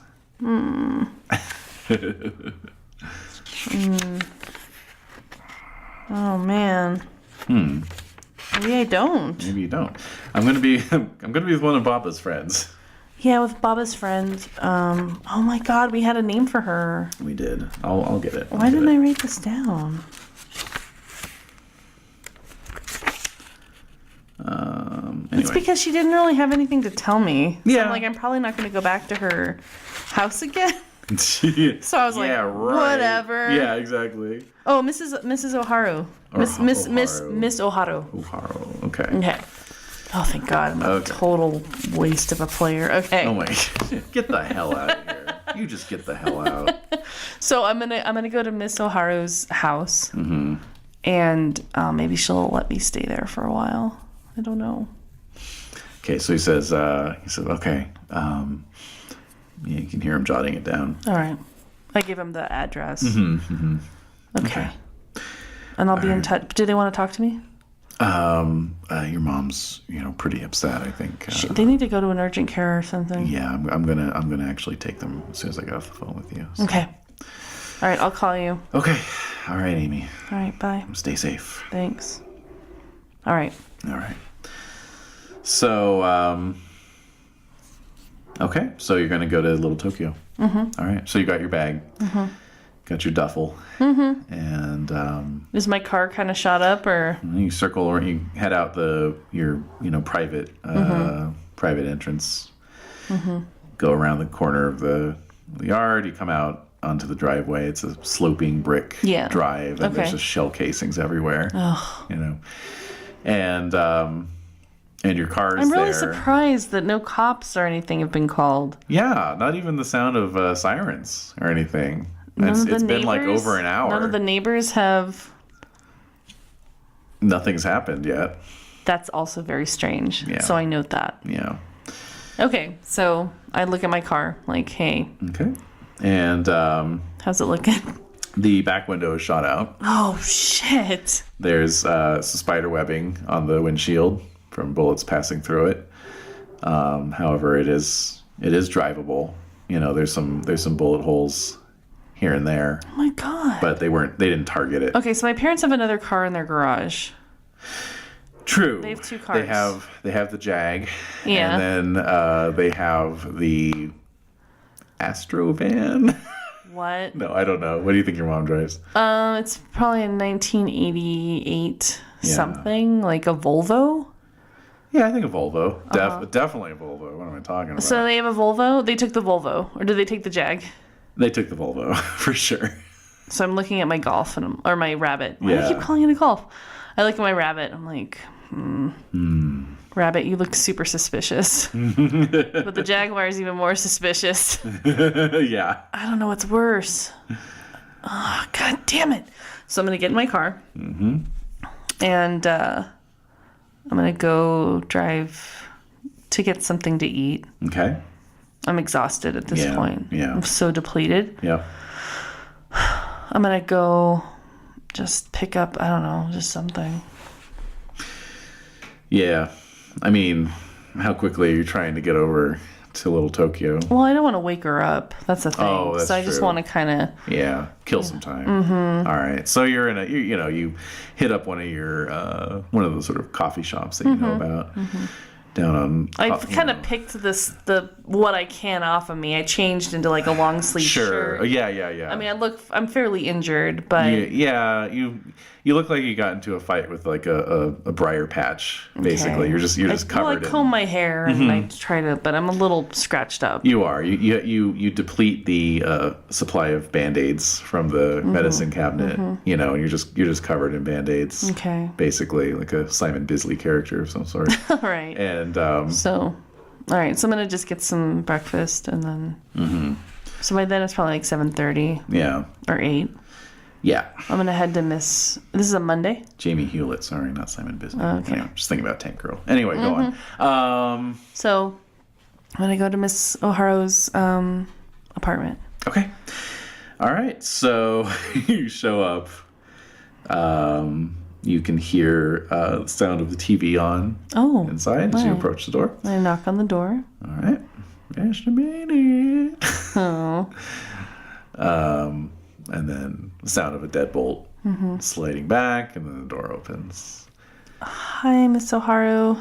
Amy. Hi. Please come in. Okay. So I go into the apartment. She seems completely non-shocked. Yeah, she's not. She doesn't seem surprised. Yeah, that's weird. Yeah. There's some sort of show on the TV off the local station that broadcasts Japanese language. Old television. So it's it's just like some old soap opera.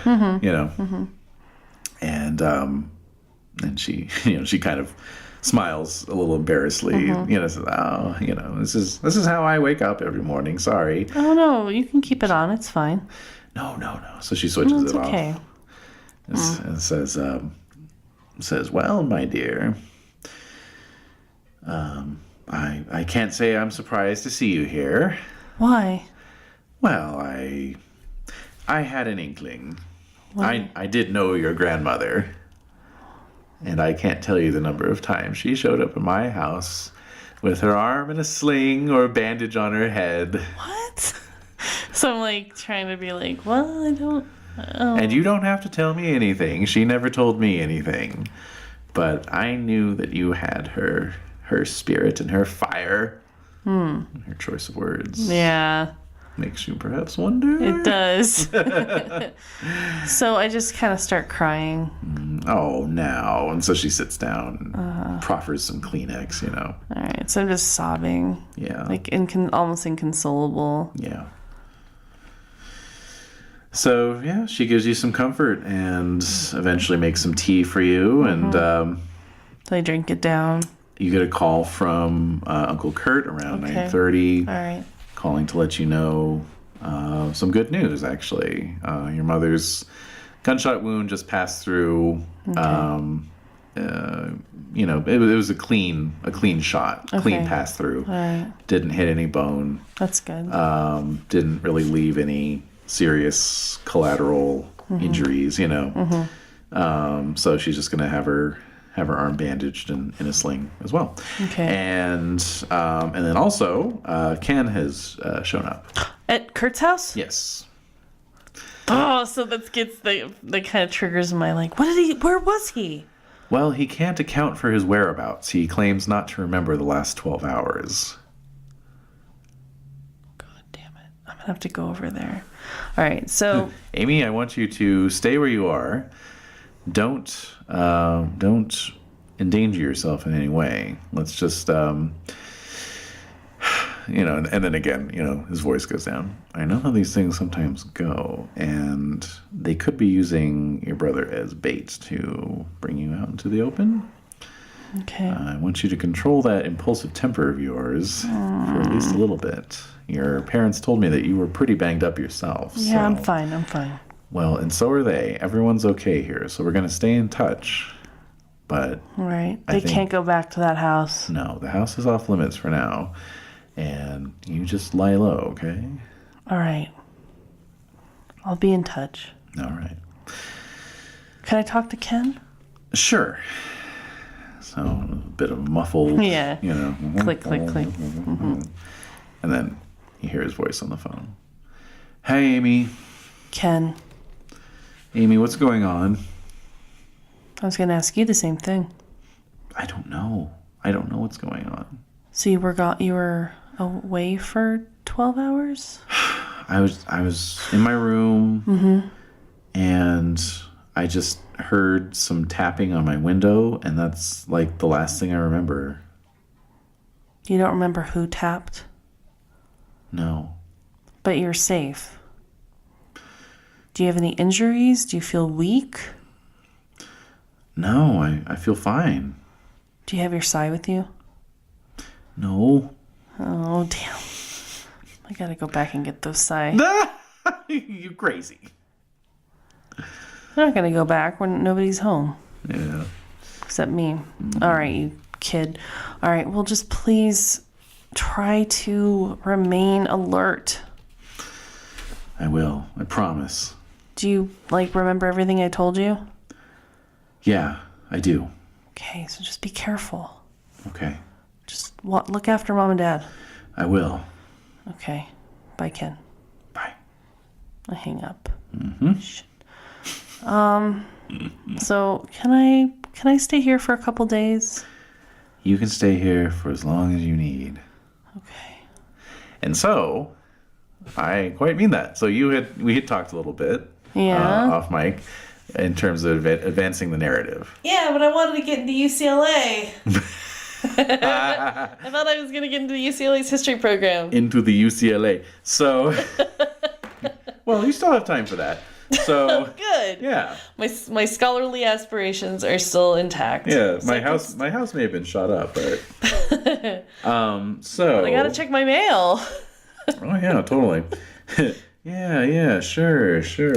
So in fact, that makes me nervous. So I'm going to. They're gonna send out letters any minute. Yeah, that's true. I have to collect my mail, so I know I gotta. You are nuts. So, anyways, I'll probably just go to UCLA and check. What I was gonna say, yeah, you could do that. Go to the admissions office. Okay, so what I was gonna, I'm not talking about months here, but you took 4 boxes of lethal damage, so I need my willpower back too. You need your willpower back. So basically, it's going to take you about a week to heal that up. Oh, yeah. Yeah.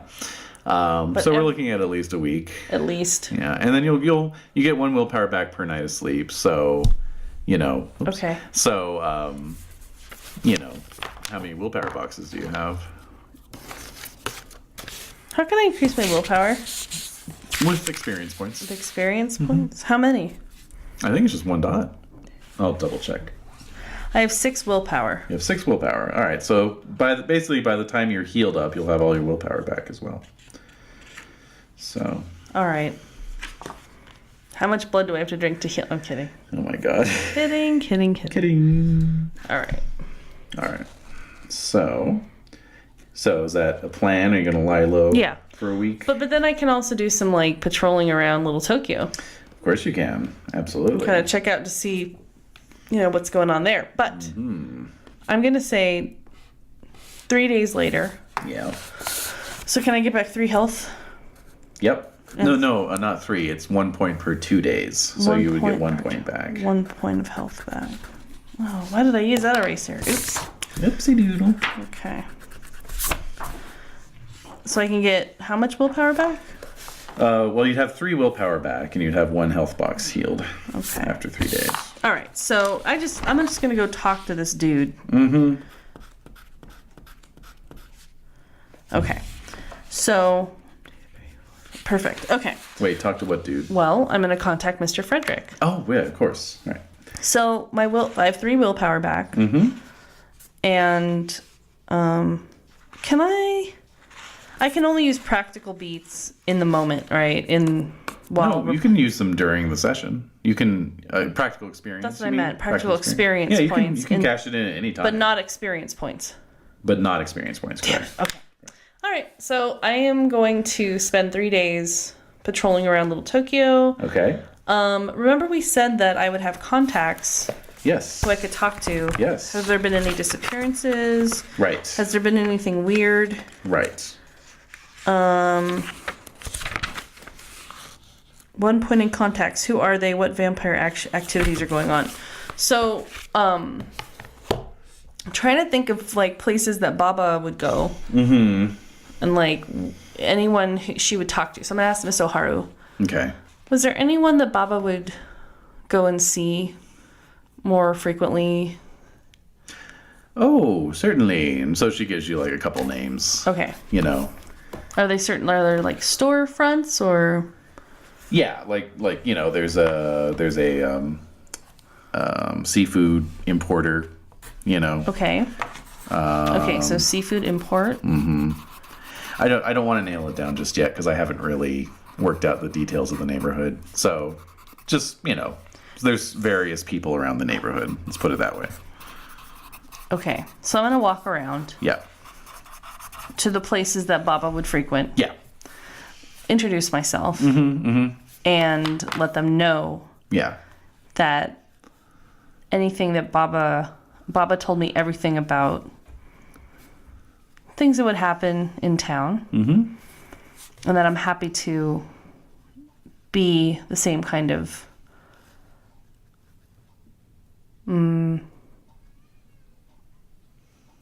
busybody that my Baba was. Yeah.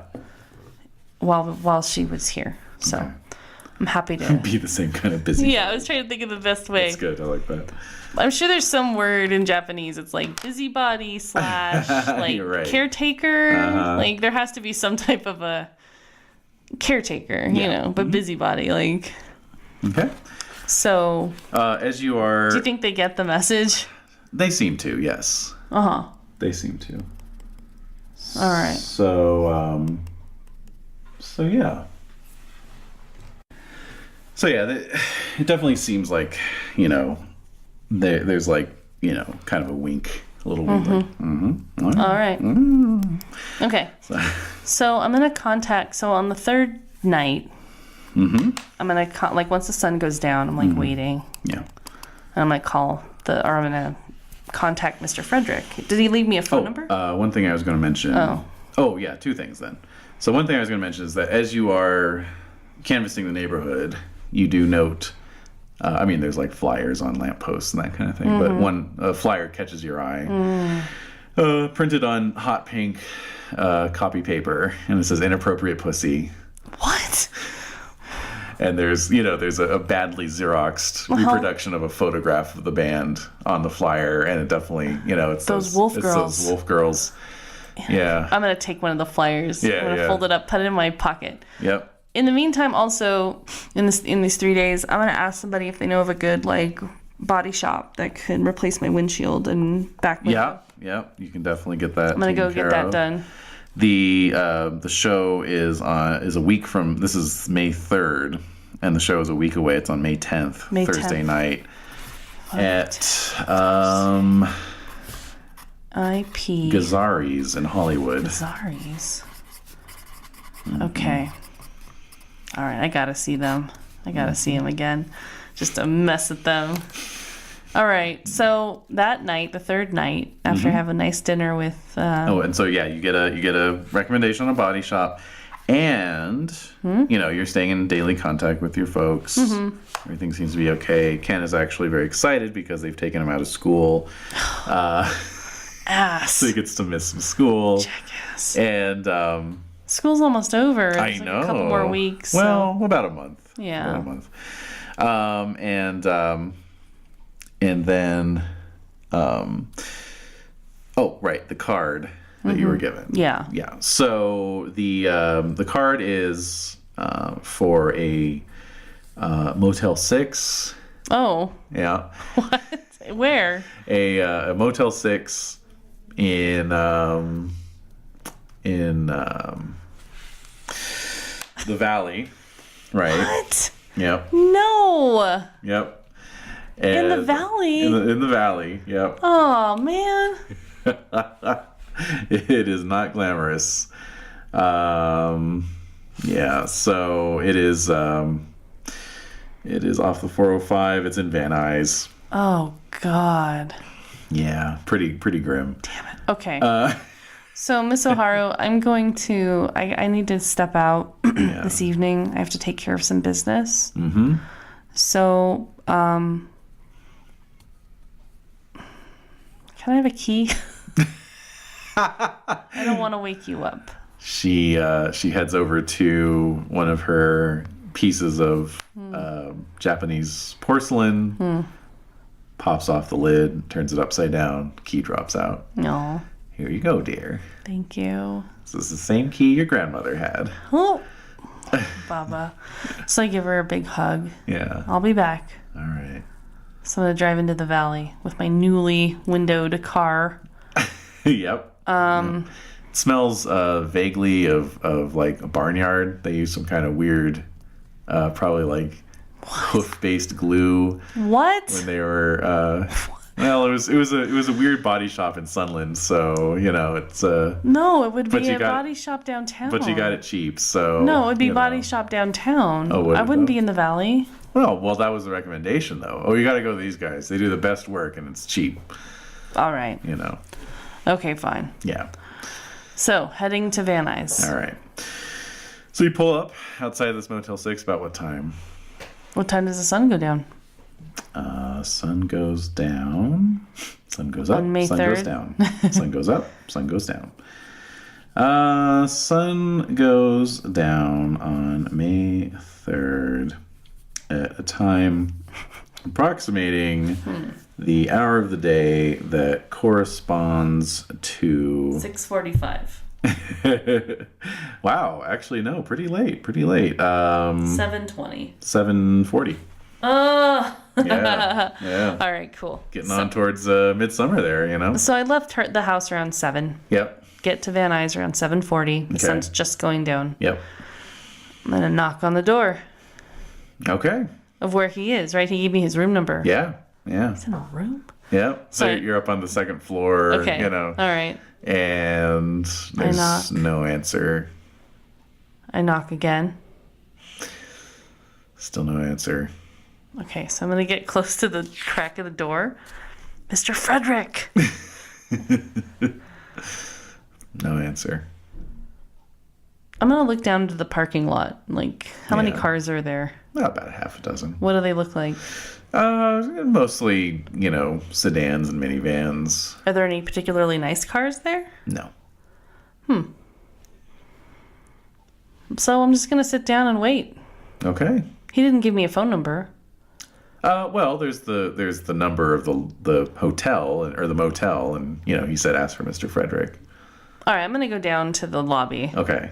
Because it wasn't really clear what he wrote. You mean the manager's front desk? Yeah, it wasn't really clear to me what he wrote on there. Oh, sorry. So it's the motel's card that you could get at the front desk. Yeah. And it has the address and a phone number there, and then it just says on the back, Mr. Frederick, room 207. Wow, they have like 200 rooms? No, it's floor 2, room 7. Sorry. Okay. Sorry. Intelligence 1. Oh, not at all. Wits 1, but not intelligence. I kid. So I'm gonna go to the manager's office. More like not operating on a full night's sleep is what happens. Manager's office. All right. So, manager's office, yeah. So there's a dude there. Is it Omar Jr.? Omar Jr. His name is Omar Jr. All right. No, it's Mr. Tanzarian. No, Mr. Tanzarian is the instructor that... Oh, yeah, that's right. Yeah, you have to think of a different name. God damn it. But no, everyone in Van Nuys is named Mr. Tanzarian. Wrong. No. Mr. Ramos. Mr. Ramos, fine. So I go up to the manager's office. Yeah. Hi, I'm looking for a friend. Yeah. Is Mr. Fredericks here? He's in 207. Yeah, he's here. And so he gets on the phone, picks up the receiver, dials the room number. Yeah, Mr. Frederick, yeah. A friend. And he's like kind of looking at you like... Up and down. Yeah, like, Right, yeah, I see this all the time. Why does he have an East Coast accent? Why not? If people from the East Coast can't live in L.A. Well... A friend is here to see you. Mm-hmm. All right. Yeah. Mm-hmm. Yep. That's her. Okay. Hangs up. He's still looking at me up and down, probably. Yeah. And he's like, you can go upstairs, honey. Honey. I just give him a, look. Like a little stink face. Yeah. And then I'm going to head up to the room again. All right. Knock. All right. So by this point, the sun has gone down, Fully. And so when you knock, the door opens, but he's kind of opening it in a way that he's behind the door, No way is that creepy. Yeah. I have a boken on me. I mean, I have my little boken and a big boken on. Like in your bag? Yeah. Okay. Mm-hmm. All right. I was like, or stuff through your belt. No, not yet. So I walk in, Mr. Frederick? Is it Mr. Frederick or Frederick? Mr. Frederick. Come in, Amy. I walk in. Okay. Door closes behind you. I'm trusting him. Yep. So the door closes behind you. He is standing there with his back to the door. He's wearing, he's not in his trench coat, Yeah. He's just wearing pair of slacks with like very high-waisted slacks, like pulled up to his belly button. Like old school. Like really old. Suspenders. And like a dress shirt with the sleeves rolled up, What does he look like? Well, he's got I don't know. Jesus, what's happening in this neighborhood today? I know. He's got slick back hair, dark hair, and like a chiseled face, high cheekbones, lantern jawed. Not unattractive, How old does he look? Like in his mid-40s. Okay. Yeah. But he looks like he's like old, like from an older. He looks like he's from like the early 50s, Yeah. He's. What kind of shoes does he have? Like wingtips? Well, he's actually in his socks. Oh, Argyle socks. Argyle socks. But you do note a pair of wingtips nearby. Oh, I'm sorry. I didn't mean to interrupt your, routine here. Not at all. Not at all. I'm just getting up. Okay. I keep strange hours. Please have a seat. All right, so I sit in one of the cheap-ass chairs. Cheap-ass chairs, yeah. Uh-huh. So he sits down on the foot of the bed, with his hands folded on his lap. Mm-hmm. And he says, you're looking much better than the last time I saw you. Yeah, well, it was pretty intense. My family's safer now. That's good to hear. So what color are his eyes? Mm-hmm. They are very, very dark shade of brown. Like, you can't really see the pupils? Right. He has dark hair? Dark hair. Is it like olive skin? Or is it just fair? Like it's it's like a medium shade of Caucasian, I guess you could say. Okay. Like he might be like Northern Italian or something. Yeah. Is he wearing any rings or like jewelry or? Nope. Just very plain. Mm-hmm. All right. So the smell of aqua velva is heavy in the air. Oh. So this is where you live? For now. Yeah. While I'm in town. Okay. So let's just cut to the chase. You're looking for Karen. Yes, I am. You know she's damaged. I do. You know that I had a hand in it. I do. And apparently a lot of other people do. Yes. Most of them not sympathetic to your cause. I wouldn't think they would be. She seems like a fairly charismatic person. Quite so. But you don't see her like that. I do not. So what do you have against her? I represent certain interests that would rather remain anonymous. It is my job to neutralize Miss Anatos. Okay, well, I'd like to do the same. In fact, I'd like to see her completely dead. I don't even know how to describe that, but... I would likewise have no objection to that. Okay. However, my employers will settle for a capture, if not an outright elimination. So have you been able to track her before? Yes. I came very close once. Some months ago. Yeah. It is him. But yeah, do you have your mirror on you? But I do. Mm-hmm.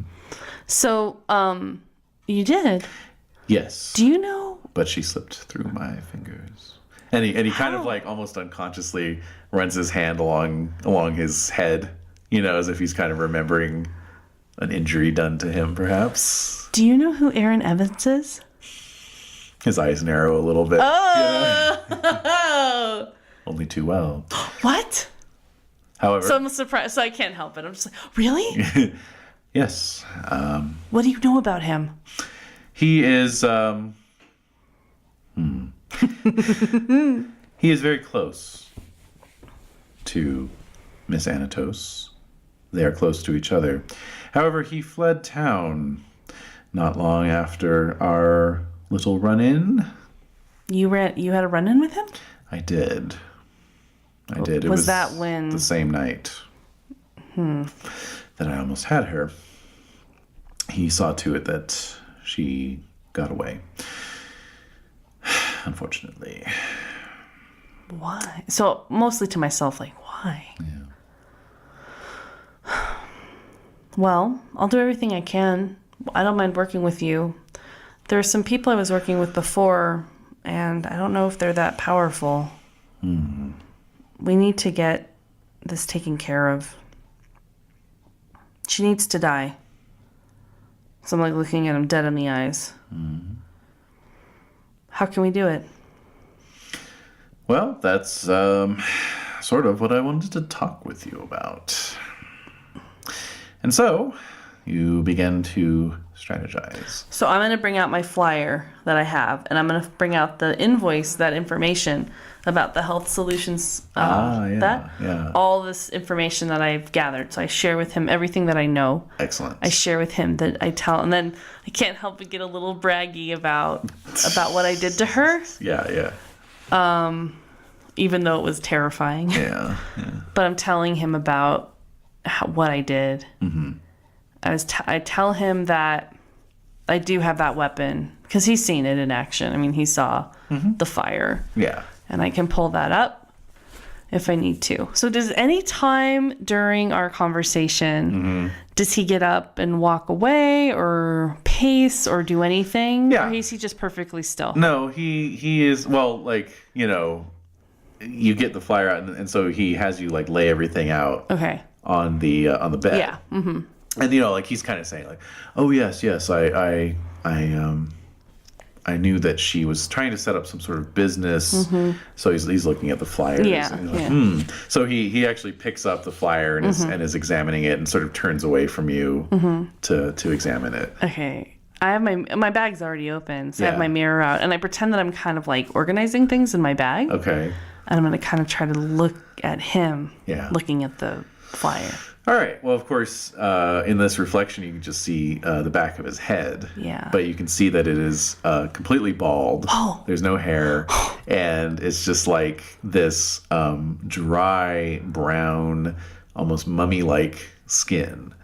And then as he begins turning back towards you in that split second before you kind of put the mirror back, you can see like his profile. And it is this basically cadaverous face with a caved-in nose and and a lips stretched over teeth, and you remember your moment in the hall of Don's apartment building, seeing this figure in the trench coat, and then this terrifying flash in the fluorescent bulb.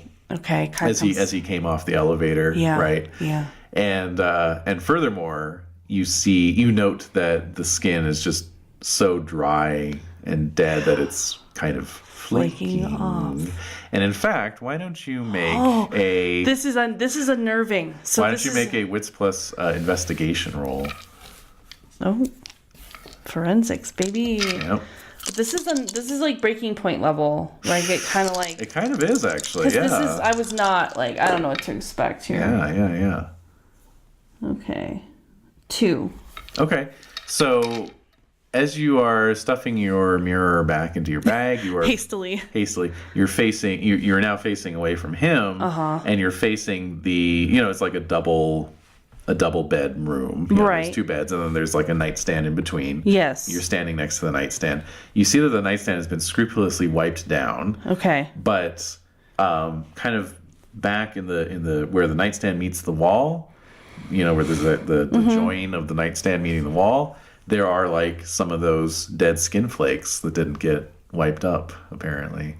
And they look exactly like the ones that you collected at Dawn's apartment. Breaking point. Yes, please. All right. So. Yes, please.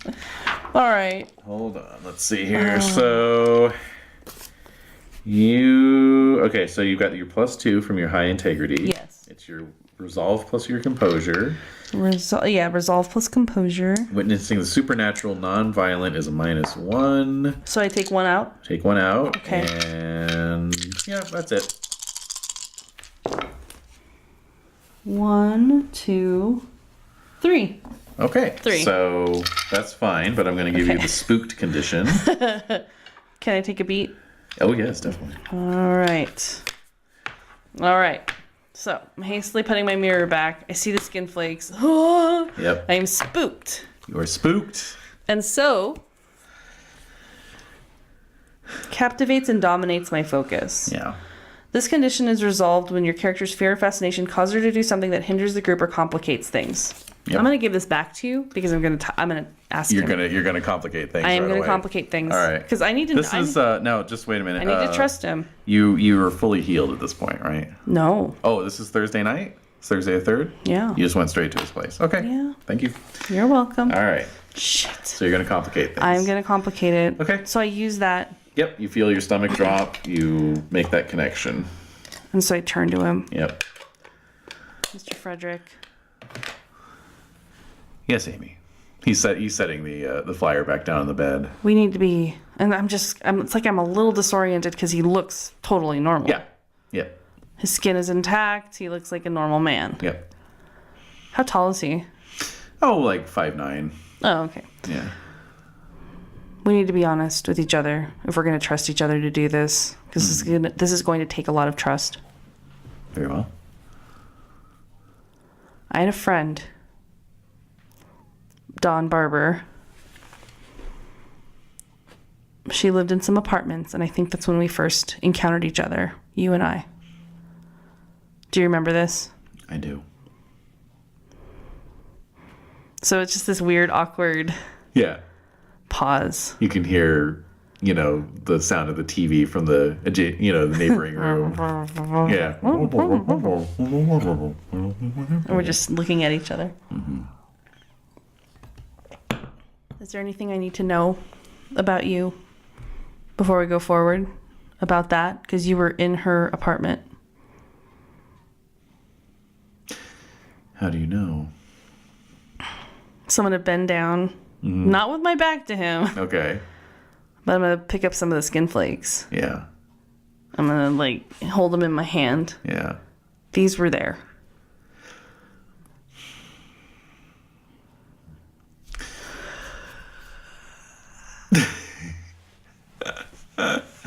All right.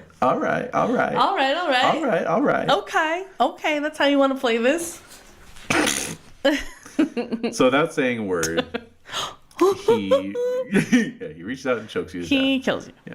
And he drains all your blood. Snaps your neck like balsa wood. No, he walks over to the closet.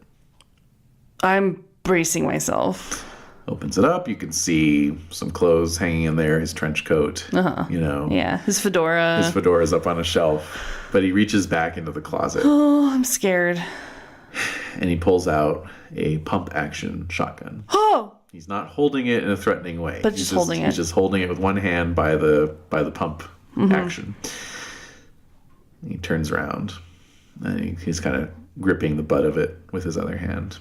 He walks forward towards you, and he's just holding it. Yeah, seems in benign. A safe, yeah. position. Manner. Yeah. But he's kind of looking at it. You note that the tip of the barrel looks carbon scored. Yeah. Okay. So he sets it down on top of the flyers. And he says, Amy.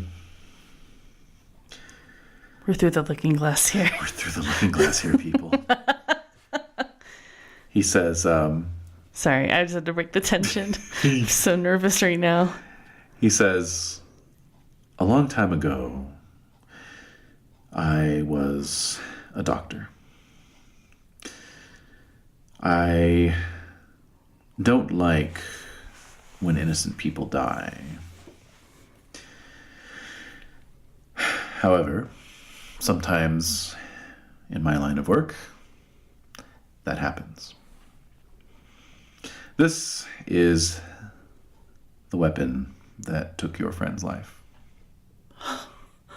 This is the last thing Amy was expecting to see. Yeah. So she's shocked. Yeah. Okay.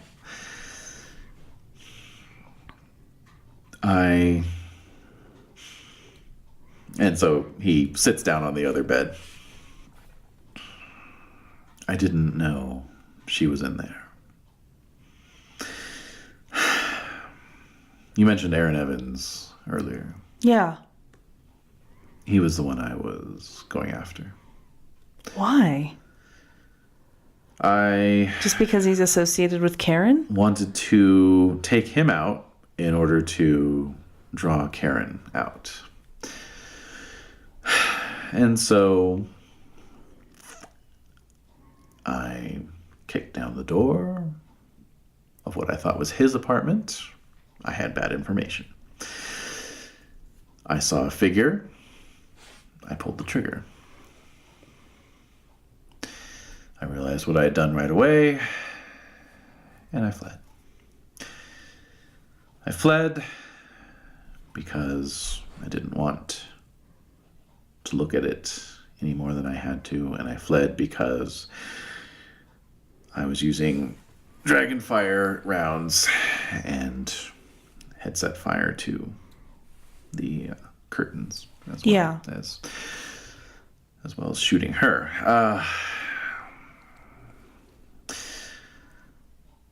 There's one other thing you should know about me. And he looks up at you, and then you just see like his face just kind of melts away. But like in a almost like an illusion, a mirage. Yeah. Just kind of flutters away. And you're looking upon this corpse-like visage, so we'll need another breaking point roll. Now this one's gonna be, let's see. Resolve so you got a +2, resolve plus composure +2, And then, let's see here. Nonviolent supernatural, right? Nonviolent supernatural. Okay. Witnessing a supernatural occurrence. That was what I was saying. So we're going to say -4 altogether. So take 4 dice out of that. What? Oh my god. You're looking at a walking, talking corpse. vampire mummy, so... All right. Yeah. Fine. Okay, 1. Lucky. All right. I'm going to give you your condition in a moment. Oh. Because I think we're not... Oops, sorry. Sorry. Hey. Hey, yo, wait. Hey, yo. I already have shaken. Yes, you do. And I have an idea of what to give you, but I'm going to get there in a sec. Damn. All right. So, let's see. Damn it. Practical experience. There it is. I think you're going to get some practical beats here. I'm hoping so. Yeah, because you're seeing something that you've never seen before. You got to get some tabs in that book. I got to get some little post-it tabs. Mm-hmm. Okay, so... Yes. Oh, well, I should give you some practical beats earlier for that attack on your house. Oh, that whole thing. Let's see here. So you had a dramatic failure, so that gives you a +1. To what? Practical beat. Okay. You didn't see... We're talking about the house attack now. Mm-hmm. You didn't see any powers or abilities that were new to you. Well, I did see Mr. Frederick kind of dissolve into the shadows. Is that something you hadn't seen before? No. Okay. There you go. +1. You did save the life of at least one other person. Okay. So that's a +1. Mm-hmm. And let's see. Now, -1 if any bystanders came to harm. So that's actually -1. Okay. And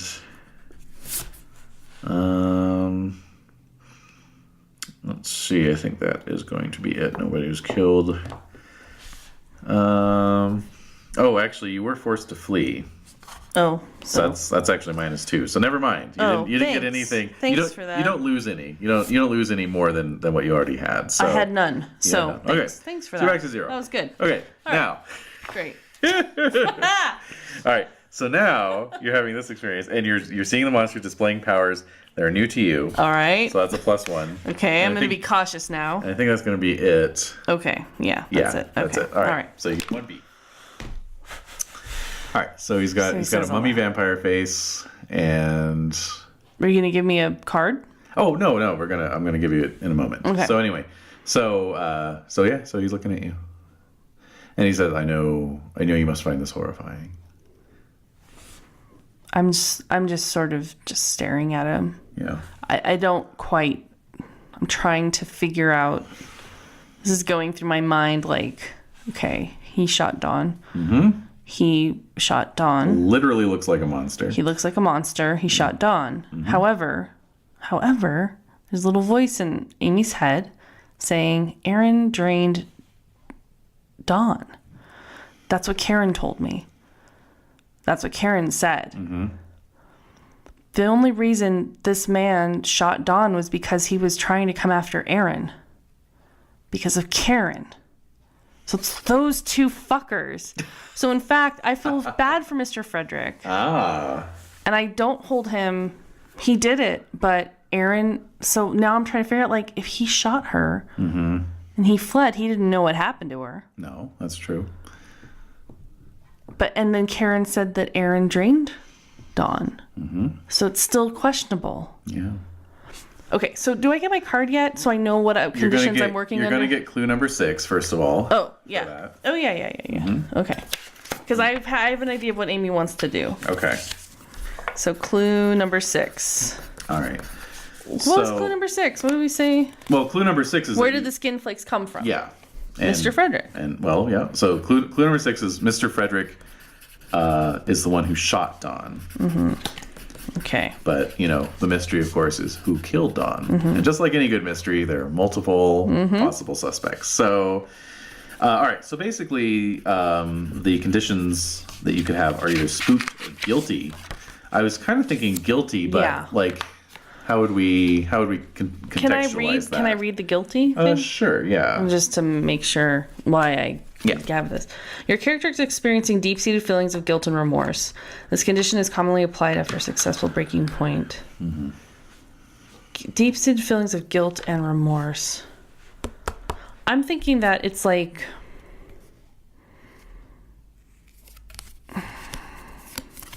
Because I don't want another spooked or whatever. Yeah. I want this to be complicated. Yeah. I know, because I feel sorry for him. And I feel like I'm betraying Don by feeling sorry, because he technically, like in my little 20-year-old black and white mind, he shot her, so I should technically kill him. Right. So you're feeling guilty that you're not going to act on that. Yeah. And that you're basically going to use him as a pawn to try and get to Karen and this Aaron fellow. Mm-hmm. Yeah. Well, no, I don't feel guilty about that. Oh, okay. But I am going to do that. But that you're not avenging her immediately on the spot by pulling out your boken and sticking it through its heart. Yeah. So I feel guilty about that. Okay. All right. And also, I mean, he is kind of appealing onto your, like he's, basically being completely non-threatening. Vulnerable. So it's like, oh man, this fucking vampire is making himself all vulnerable to me. Like, what the hell? Anytime, the way these are worded is really tough to decipher sometimes. Yeah. So I'm trying to. I want to get rid of my shaken. Something is severely frighten your character. Anytime your character is taking action where that fear might hinder her, she may opt to fail the role and resolve this condition. Yeah. So I don't get it. Why am I not understanding this? Okay, well, it's worded in kind of a legalese kind of way. Yeah. So basically, what it's saying is. You have been spooked. You got spooked because of... What was your spooked? How'd you pick up your spooked? I don't know. This was shaken. It's from... Oh, shaken. It's from the attack on my house. Oh, yeah, from the attack on the house. Okay, so basically what it's saying is you're dealing with some PTSD from this attack, basically. Right. In this particular case. Right. So in a future action, you could say... Oh, you know what? I'm hesitating because I'm hesitating because of my PTSD. Like if you were to see Muhammad again, and then like you had a clear shot at him, you could say, you know what? I'm actually not going to take the shot. I'm going to fail it, so that because I'm shaken, and then you resolve the condition. You give me the, No. Yeah. Or like if there was gunfire in a scene, even if it wasn't related, if someone started shooting off, and so resolution for guilty, the character confesses their crime and make a restitution for whatever they did. Okay, so you would have to confess to somebody and or make restitution, which I kind of have an idea of what that might be, actually. See, what I wanted to do is tell him, like, you want to resolve it right now. I want to resolve it immediately. Okay, what are you thinking? I want to tell him something like take his hand. Ugh. Okay, it feels like picking up a hand made of beef jerky. And say, I know you're not the one to blame. Wow. And I should kill you right now for what you just told me. But I'm not going to. Because the greater evil is Karen. And that's who we need to focus our efforts on. Damn. All right, give me that card and take a beat. I'm looking in his creepy eyes. Yep. And holding that creepy corpse hand. What does he do? All right, so he looks at you. His brow is somewhat furrowed. As much as a corpse's brow could be furrowed. Yes. And he says, I'm glad to hear that, Amy. I knew I could trust you. Now, let's get back to this. All right. So... Bark. So you start talking about some stuff. Now... Some stuff. We start to strategize. Now, I set the date for that show a week later because I thought you were going to be healing up. But if you want... I want to heal up, though. The show could be tonight if you want to go to that. Well, I want to heal up. My health is really low. Yeah, well, what if I promise you that nothing bad will happen at the show? It's not so much I'm afraid of injury. I'm just afraid I look like a beast. You just have Band-Aids all over you. That looks lame. Like, all right, fine. Okay, that's fine. Yeah. I need to go somewhere to distract myself. Exactly. So I want to be in the land of the living. Exactly. So that makes sense. Yeah. Okay. Right. No, I wouldn't go. I would go anyway, even if you said like, oh no, I want to take you. That's okay. Okay, fine. I'll go. Yeah. It's not like I'm afraid that. I mean, this earlier was freaking me out, but I guess. I mean, maybe Muhammad will show up, but I'm not gonna anyway. Maybe Marielle will show up. Oh fuck! Well, she's not on the story kit, so good. She shouldn't be. I mean, because as a player, you can say, "Hey, I want Muhammad to be in this scene." I can be like, "Okay." Why would Muhammad be at the inappropriate pussy show unless he's stalking me? That's right. That's right. He could be there. He could be. Why would he be? I don't know what the kind of scene this is. Okay. So I'm down for whatever. You know that. Yeah. All right? Yeah. So if a Crip's son happens to be there and makes a call, Yeah. Who knows? Yeah. So I'm not opposed to it. Okay. But I'm just saying my health is very low, and I don't mind waiting a week if I'm just strategizing with Mr. Frederick. Yeah, it's What is your motivation for? oh, just to kind of move the story along without having too much downtime, I guess. There's not going to be too much downtime. It's like barely a week. Okay, if you'd prefer it that way. Because I want to heal up some more and get my willpower back. Okay, so how about this? You talk with Mr. Frederick for an hour. Yeah. He resumes his human disguise. Okay. Yeah. Just to not, so Right. it's not to freak you out too much. Okay. Yeah. And he. So now that I have all these clues, Yeah. I've solved it. Well, you can solve it. Yes. Well, I So, know what happened. You know what happened. Exactly. So But yeah, I still don't quite know because of Aaron. So that's what all of these clues combined. Exactly. Is talking to Aaron and be like, what the fuck happened? And what's the dice bonus thing called on that? It's Elements? Elements. So take one element for clue number 6. So remember, those are bonus dice that you can apply to a situation involved with resolving the investigation. I have 6 of those. Great. So okay. So with Mr. Fredericks, okay, so Frederick, sorry, I keep calling him Fredericks. That's fine. Mr. Frederick, okay, so what do you propose we do? Should we cut off the supply? Because obviously this is like something Karen's doing. Should we cut off the supply to this? Should we investigate that? Or should we just straight up try to assassinate her? I think this is definitely the next direction we need to move in. She is too well protected. She's under the protection of a street gang known as the Crips Sons. Their leader, you are now familiar with, a fellow named Muhammad Al-Muthlim. Oh, was he the one who was like had the shaved head and came out of the car and? Yes, and you are quite lucky that you put that fire onto him, because had he gotten to you, we would not be talking right now. He is a very, very powerful K-Knight. And so I think that's the first time she has heard that. And he kind of uses it without thinking, like he's just so used to saying it, Okay. And, all right, so K-Knight? forgive me, vampire. Okay. It's still weird when it's said out loud. Yeah. All right. Well, if we get to him, I would not try to go through. No, I mean, obviously, no, I'm aware. I mean, my parents' house, they can never go back there again, obviously. So I'm kind of just looking down. They may well be able to return there someday, and that's what we are working towards. Yeah. But in the meantime, yes. Let me, I think, and he's kind of pointing at the flyers. Do you mind if I hold on to these? No, not at all. I think this may be a way to get to her. She obviously has some sort of ambition with this. Mm-hmm.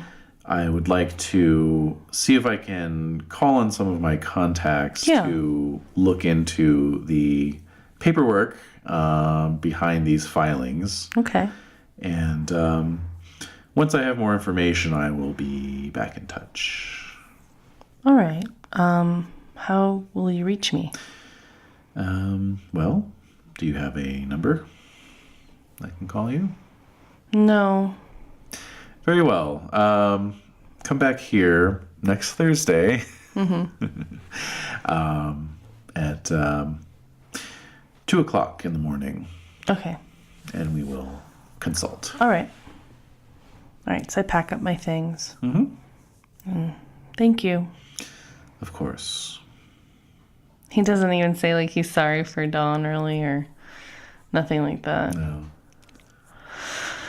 All right, so I leave. Mm-hmm. I kind of stare at the door, like, I close it, and I kind of look at it. And Yeah. I go back to my car. So I'm going to head back to Little Tokyo. Okay.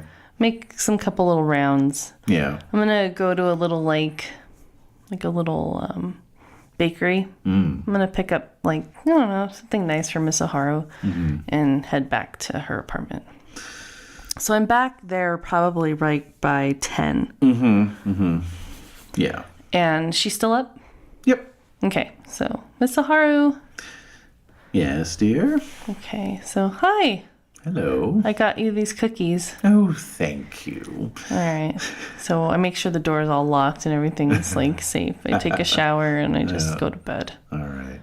Conk And out. so you're going to spend the next week basically recuperating. Recuperating, going to school, Okay. going to Pasadena. And then by this time it's like May, like 10th, right? Yeah. So it's been about a week. Yeah. So I'm going to go to UCLA. I'm going to go to admissions and be like, hey, hi.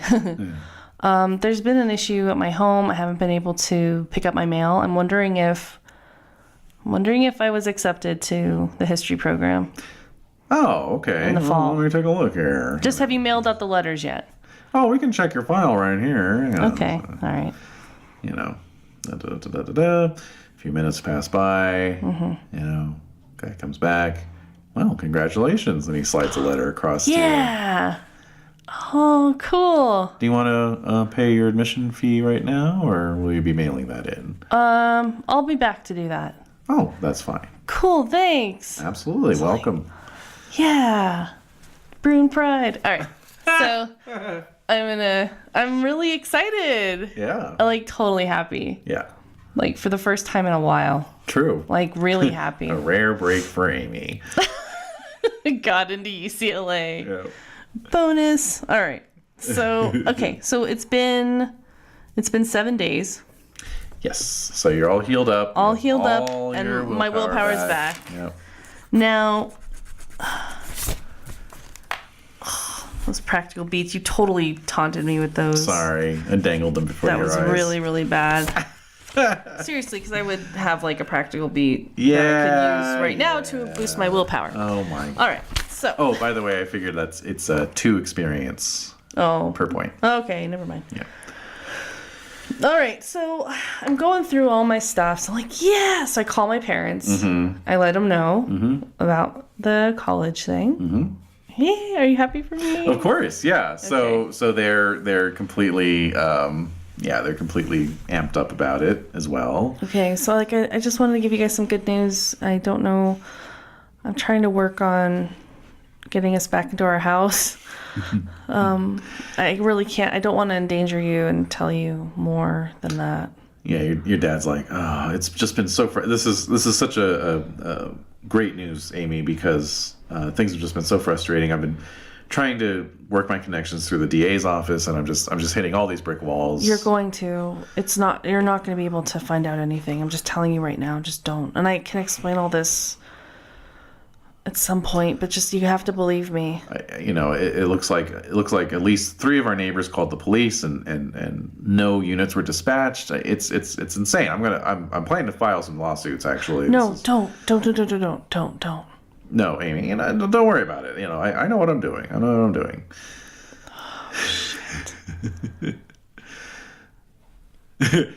Dad, vampires control City Hall. Look, okay, I can't tell him. Yeah. I just can't tell him. I don't think. Well, he can file his lawsuits. They won't go anywhere. They won't go anywhere. All right, just do whatever, Dad. I'm sorry. I'm just so sorry. How's Mom's arm? So I'm gonna talk to her. Yeah. So she's like, oh yeah, don't worry about me. I'm healing up just fine. She's just totally like, oh no, it's fine. Oh God. Where's Ken? We're just so happy for you. Tell me Ken's back in school. Ken is back at school. It's fine, and it's just everything's been so crazy for the last week, and to hear this great news, it just reminds me that life's going to go back to normal anytime now. It will at some point.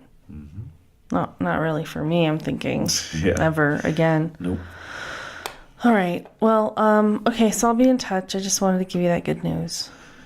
That's the greatest news. Thank you so much for calling. Okay. So I'm going to go back. I'm going to go to Dawn's grave. Ooh. All right. All right. It's May 10th. May 10th. Absolutely. Okay. Go to Dawn's grave. It's there. Yep. I'm going to bring my letter. Mm-hmm. And I'm going to just talk to her. All right. What are you going to say? Dawn. So I got into UCLA, just like you said I would.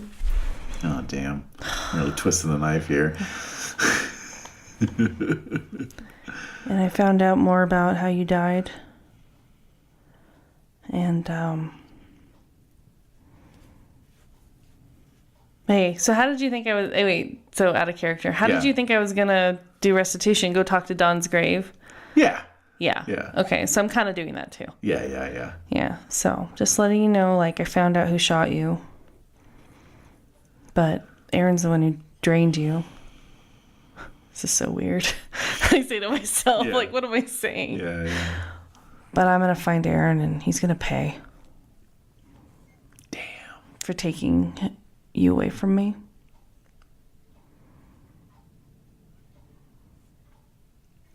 So I just kind of hang out there for like about a half hour. And then I leave. Okay. So I go back to Miss O'Hara's, have some dinner, going through my backpack, going through my laundry, and I find the inappropriate pussy flyer.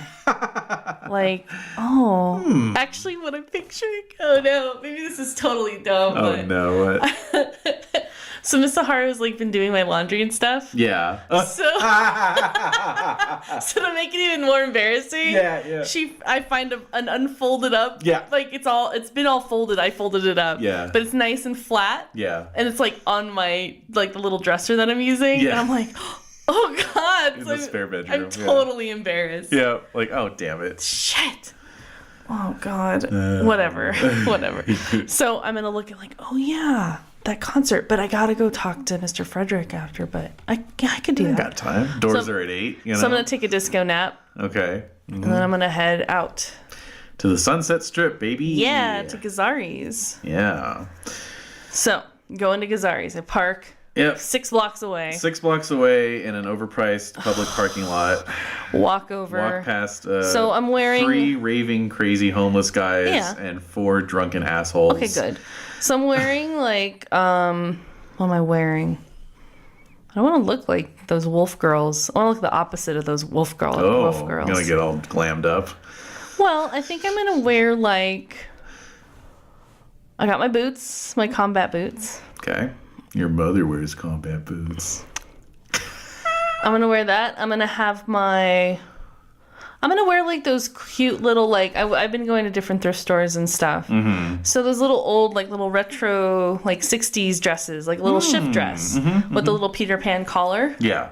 So I have my combat boots. I'm wearing like a little pink, cute dress. Okay. With the combat boots. Okay, nice. Little plastic barrettes in my hair. Yeah. And very fashion forward. Yeah. And I don't want to look like those grungy, gross wolf girls. Okay. Alrighty. So and I have my backpack with me. With some weapons just in case. But the smaller ones, you know. Good thing they don't do door checks at this Not point. yet. Yeah. Let me search your bag. What are these swords? What are these swords? Oh, just stakes for kindred. Oh, okay. Yeah, it's fine. Go ahead. It's good. Thanks for looking out for us. Go ahead. Get my hand stamped. Yep. And just go into the club.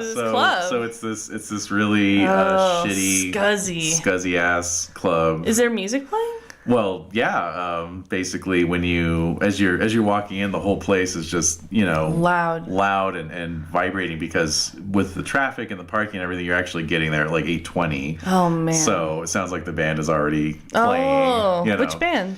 Inappropriate Pussy, of course. Oh, they're on the marquee. Okay. Like, they're the first. They're the only. They're open. Oh. Yeah. They're just playing. They're playing a show. Yeah. Oh, all right. So I'm walk in, get my hand stamped. Yeah, get your hand stamped, and Yeah, you can hear the music going on inside, and then as you walk in, it's just really loud. So. Okay. Yep. So they're up on stage and they're just doing their thing. Oh my god. So they're in action. I mean, they're like doing... They are in action. So you got their ratty ass hair bleached out, like bleached chunks, torn jeans and the dreads. Yeah, pseudo dreads. The flannel and like. Yeah. They have flannel? One of them does. Uh-huh. Yeah, but they're mostly just wearing like t-shirts. And jeans, right. But yeah, okay. it's a pretty, and the crowd's really into it. There's a bunch of people right up at the front, and they're just dancing. They're just pogoing and moshing around, crazy. Yeah. All right. So, anyway, what do you want to do? So I'm just looking at the crowd. Yeah. I have my mirror with me. Yeah, in your bag, right? Yeah. Yeah. So. Why don't you make a resolve plus composure roll, please? Uh-oh. What? Why? I'm just in a show. Or, sorry, wits. Wait, what is perception? Wits plus composure? Wits plus composure. Yeah, that's what I meant. Oh my god. Not a breaking point roll. I know, I'm like, what am I gonna see now? This is like the most intense show you've ever been to. Oh man. Oh, dude, I had to make a fucking breaking point roll just to see these guys. Danger sense? Yes, absolutely danger sense.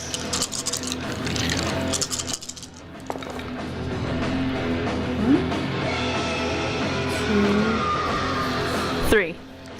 All right, so I'm looking around. You're looking around, and so like up front, you see like a couple of the guys and like and a lady who are throwing elbows and just going crazy. Yeah. Definitely have that kind of corpse-like pallor about them. Really? Oh yeah. Pallor. Yeah. All right, I'm gonna try to like squeeze into like a little corner so I can observe a little bit more. Okay. And I'm gonna look at my mirror. Okay. Kind of look behind me. Yeah. With it. All right. Yeah. All right. So what do I see? Well, on stage, I get the stage in the line of the mirror. And you get the stage in the line of the mirror, and you see that they all look like wolf girls. Oh God, it's still so eerie. Yeah. Is that that's still creepy? Yeah. So, breaking point? No, because you already cast or you already. All right, so I'm like, yeah, there they are, those assholes. Yeah. And then I look at the crowd. Yeah. What do I see? Well, I mean, you can see everyone's there, including the pallid guys. But so the pallors don't they look pallid, but they don't look anything else. Like they just look very pale. Yeah. Are there any other wolves in the? No. Really? Yeah. Wow. Yeah. I put it away. I'm like, I just kind of roll my eyes to myself, like, just stop looking for shit. Just like have a good time. Just like be here and like the music's pretty good. So. Yeah. All right. So you hear a voice from nearby. And and it's like, it's like that's like the biggest compact mirror I've ever seen. And I'm just like, I'm a little jarred by that. Like. Yeah. Okay. So. So dumb. Yeah. I mean, not dumb, but just like awkward. Yeah. Oh yeah. So. Yeah. It's just. What's it to you? So you see the source of the voice is a lady about your age. Okay. She's a young woman. A young woman. Yes. A girl. A girl. Yep. And the video just cut out. But anyway. Good. But yeah, so she's about your age, and what does she look like? Well, she is. There we go. Hold on. Just get this going in the background. All right. Just getting there. Getting to the next set. There we go. All right. So she is about your age. She's wearing black jeans. And a black sort of a cutoff tee. Okay. All right. But not like super, like just you can see the belly button basically. Oh, okay. Like not super cut off. Yeah. Just a little short. Yeah. A little short. Okay. And she's got black lipstick on. Oh. Whoa. And then her dark hair basically is like shaved, buzzed close on the right side, and then it's cut in line so that the other side just kind of follows her jawline. It's a little bob. Yeah, it's like an asymmetrical bob, but just bob. really shaved on the side. Really shaved on the side, and Okay. then down to her jawline. On Black the other lipstick? Side. Black lipstick. Ooh. Heavy black eyeliner. Does she look pale? No, she does not. Okay. Yeah, and in fact, she has a beer in her hand. Oh. You know. All right. So. Yeah. Well. And she's pretty good looking. Okay. Yeah. She's handsome. She's handsome for a woman. Yeah. So I don't really know what to say. Yeah. So I just kind of cheer when the rest of the crowd cheers. Like, yeah, woohoo! Yeah. Have you seen this band before? No, I just heard about them. So I decided to come check them out. Yeah. You know, actually, she is a little pale. Now that you think about it. I'm paranoid. Yeah. Now. Yeah. Yeah, they're pretty wild. Yeah. They're good. I like them. Yeah, they're good. So she kind of comes over a little bit more, you Okay. know, and she says, you know, I'm here a lot. I don't remember seeing you. Yeah, this is my first time here. Oh, right on. Yeah, I just saw their bumper sticker around town, and then I saw a flyer for the show, so here I am. Yeah. Okay. All right. Well, so she puts her hand out. Mm-hmm. Talia. I'm Amy. Nice to meet you. Yeah. So her hand feels... Warm. That doesn't mean anything to me. Yeah, really. So, I don't know what to trust now. Yeah, so you hear a lot. Oh, yeah. I mean, you know, fair amount. Yeah. Fair amount, I guess. Yeah, so I'm just kind of like, is she just staring at me? She's giving you this kind of predatory look. Okay. That's creeping me out. Yeah. It's reminding me of Karen. Yeah. Just this like unflinching kind of stare, but it looks like she's breathing. So then I look back at her, so I'm just like staring at her, like looking her up and down. Yeah. Just kind of seeing if she's breathing. Yeah. Isn't that weird? Uh-huh. So she sees that you're checking her out. But I'm not but I'm like making sure she's breathing. So she goes, "Oh, you want a beer? Sure. Fine. Aren't you just 20 then?" Yeah. Yeah. I'm too young. All right. So she's like, "Come on." And so she grabs your hand and kind of Okay. leads you out into the crowd. Okay. You make your way back, you know, towards the bar. Mm-hmm. And she drains her beer as she's walking, you know. Okay. And so she gets up to the bar and says, 2 beers. And she slaps down an ID. Uh-oh. You can make another Wiz plus composure roll. Oh no. But it's all ages. It's an all age. It's No, it's not a, yeah. How did I get into the show? Well, it's 18 and over, so they marked your hand. Okay. You got a black X on your hand, girl. Okay. Because you're straight edge. So 1. Okay. So you're eyeballing the ID, Oh, and I'm like, oh shit. and Like I've never done that before, so I'm like, yeah. no, never mind. I'll just have some water. It's Yeah. fine. It's fine. All right. So she's kind of like, okay, well, whatever. So she gets the beer Okay. and hands you the water. Okay. You Yeah, know. I'll just hang out with her. It's like a $5 bottle of water. Oh, rage. Yeah. Oh. Why is this water so fucking expensive? I say I can't even help myself. Yes. Yes. So she kind of laughs a little bit. Yeah. She's like, yeah, I know, right? We should just, we should all be like club owners, I guess. Oh, God. Apparently this is where the money is. I guess so. So as you're walking back, she's like, so you don't have a fake ID? And she kind of shows you hers, and it's like, you know, you look at the photo, it's like clearly not her, you know? Like, wait a minute. She's like, they never really look at them. Well, You just have to like have the right attitude.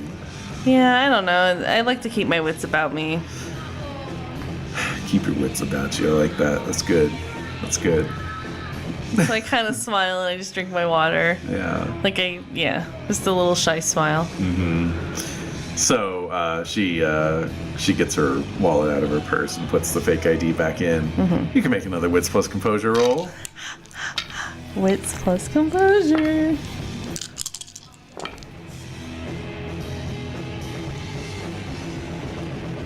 2. So you notice that as she's slipping the fake ID into the ID pocket of her wallet, that there's another ID there, and it's a school ID. And that one does definitely have her photo on it. And it says American University Preparatory School. So I'll lean in a little bit like, how old are you? She's like, relax, I'm 18. Oh my god. So then I feel even dumber. Like, I feel even, like, more of a dork. Like, I'm 20, I say. Okay, she goes, that's fine. I don't mind older girls. Okay, so I get a little, like, a little electric, like, oh. So I'm just kind of awkwardly just standing there while she's drinking her beer. Yep. Just watching the band. Ah, yes. Standing around awkwardly at shows. That takes me back. All right, so I'm getting into the music. Yep. It's fun. The Wolf Girls are up there. Yep. So I'm just kind of standing there. So I kind of move up, like, hey, let's get a little closer. Ooh, all right. Yeah. Putting on the moves. No, closer to the band. Oh, shit. Okay. Not to her. Yes. I'm just like, I'm shy still a little bit. Yeah. So she's like, yeah, cool. So she sort of tosses the empty beer bottle off into a shadowed corner. What? Does it break? Hard to say. You don't hear it? Okay. The noises so we get a little closer to the band. All right. So you're moving up.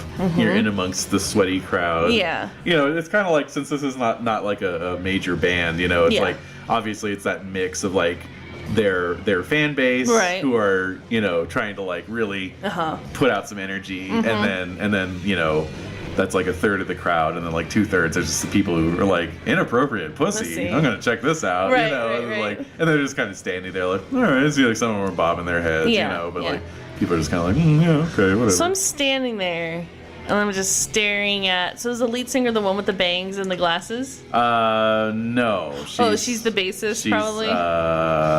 Yeah, no, she's lead guitar. She's the lead guitar. Yeah. So she's up in the front too. Oh yeah. But she's like into her guitar. So yeah. She's not really looking out into the audience. Not really, no. So I'm looking at So I'm looking at her for a little while. Then I look at the singer. Yeah. I'm just like staring at her. All right. Look at me. Let me give them a roll. Yeah. I have their stats here. Yeah. Inappropriate pussy stats. What are the stats on that inappropriate pussy? Oh no, they're way too into their music. Oh shit. Yeah. Yep. So, but yeah, you're kind of trying to will them to look at you. You look know, at look at me. Yep. And so.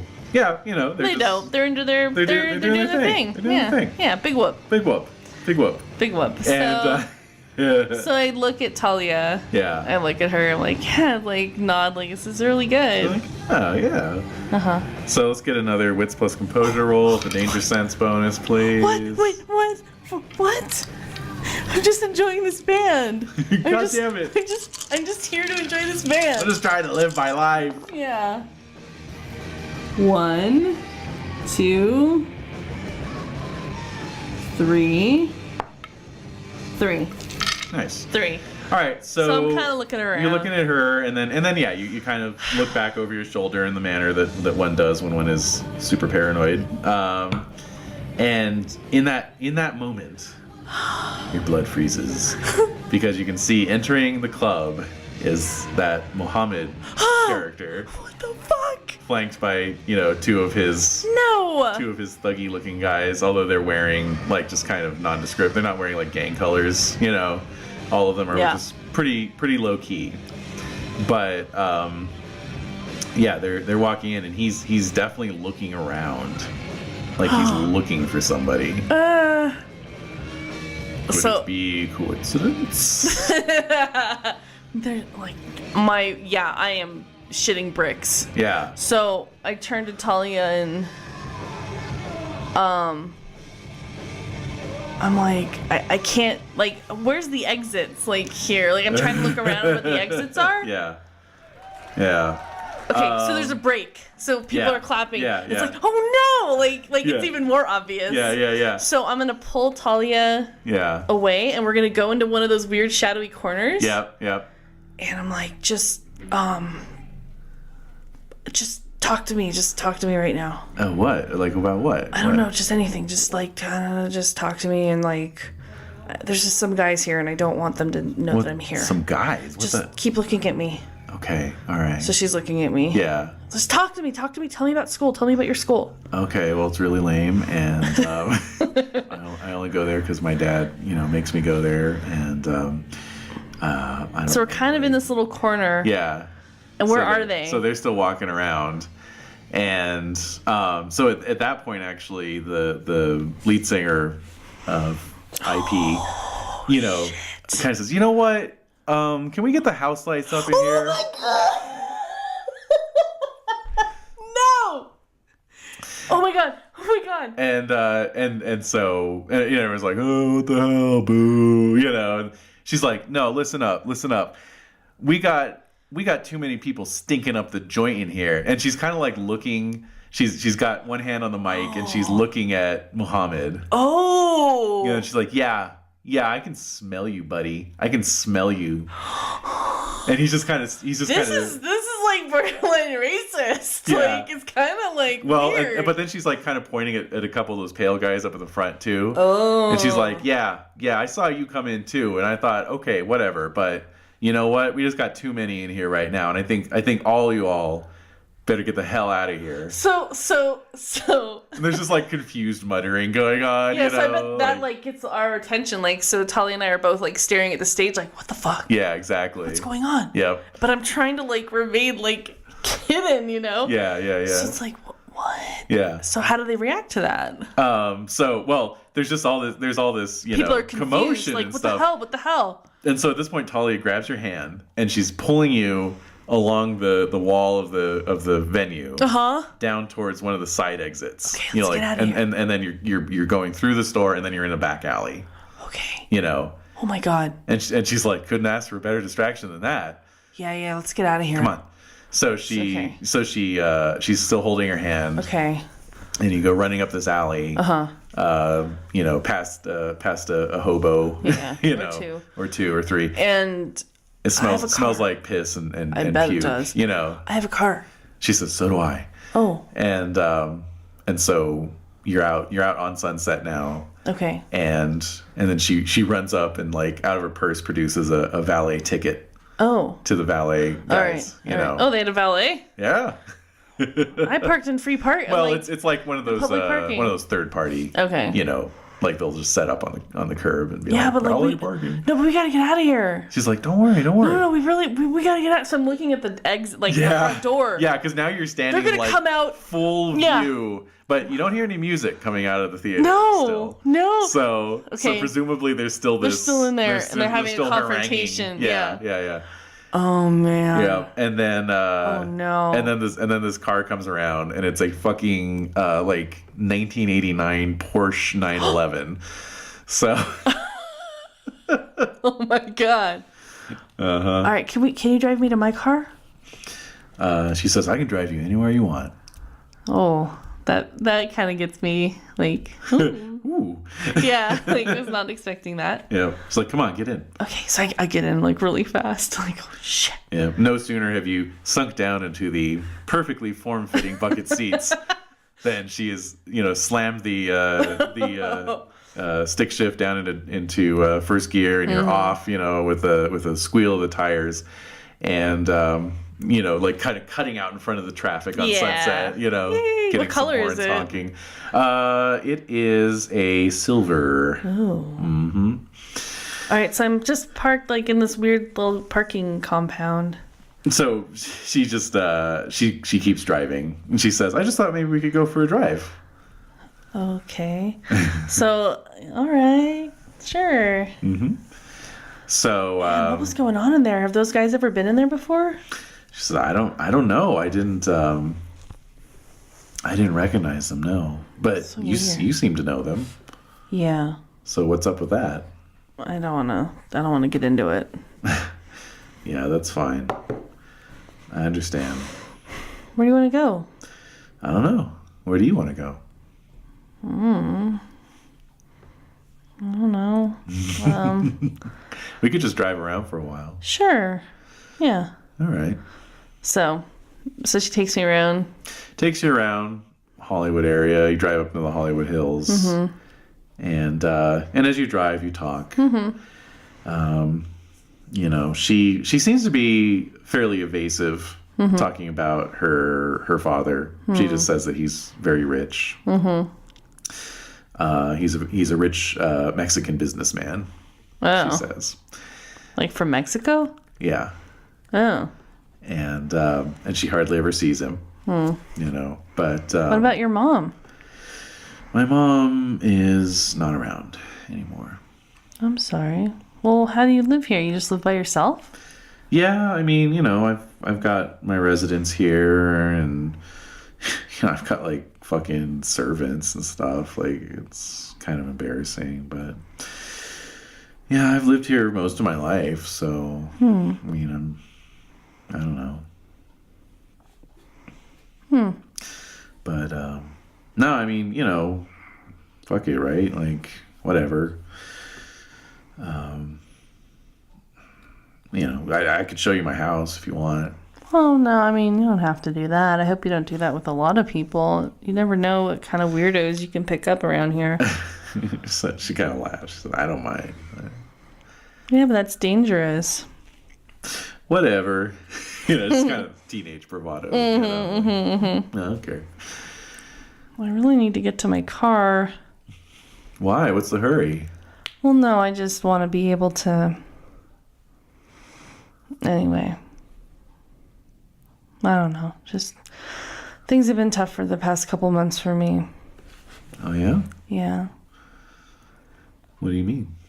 I mean, if you don't mind talking about it. I can talk about it. And then I don't say anything for a really long time. Yeah. One of my friends was murdered. No way. Yeah. And I'm trying to avenge her death. What? That's so badass. I kind of just smile again. Well, I don't know. It's pretty scary, actually. And then my grandmother passed away. Oh, that sucks. Yeah, it's been pretty tough. But I got into UCLA, so it can't all be bad, I guess. No. Wow, UCLA, huh? Yeah. That's cool. Yeah. I think my dad wants me to go to, like, Stanford or something. Do you have the grades for it? I can make my own grades. What are you talking about? Dude, the fucking school mainframe's so easy to hack into.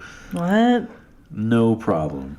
What are you talking about? Oh, like on a computer. Like, they have their grades on computers, Oh. Yeah. And, yeah, I guess so. Yeah.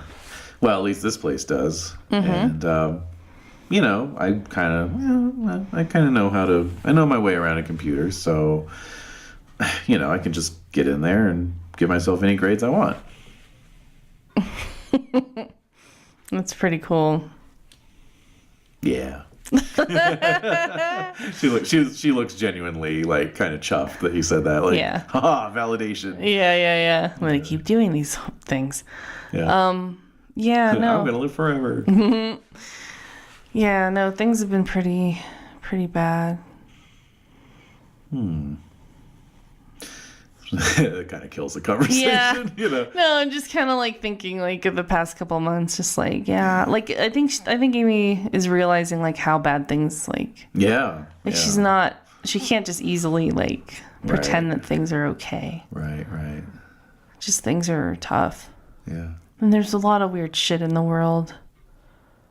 Kind of saying these things, like just a lot of weird stuff, and I'm just trying to avenge my friend.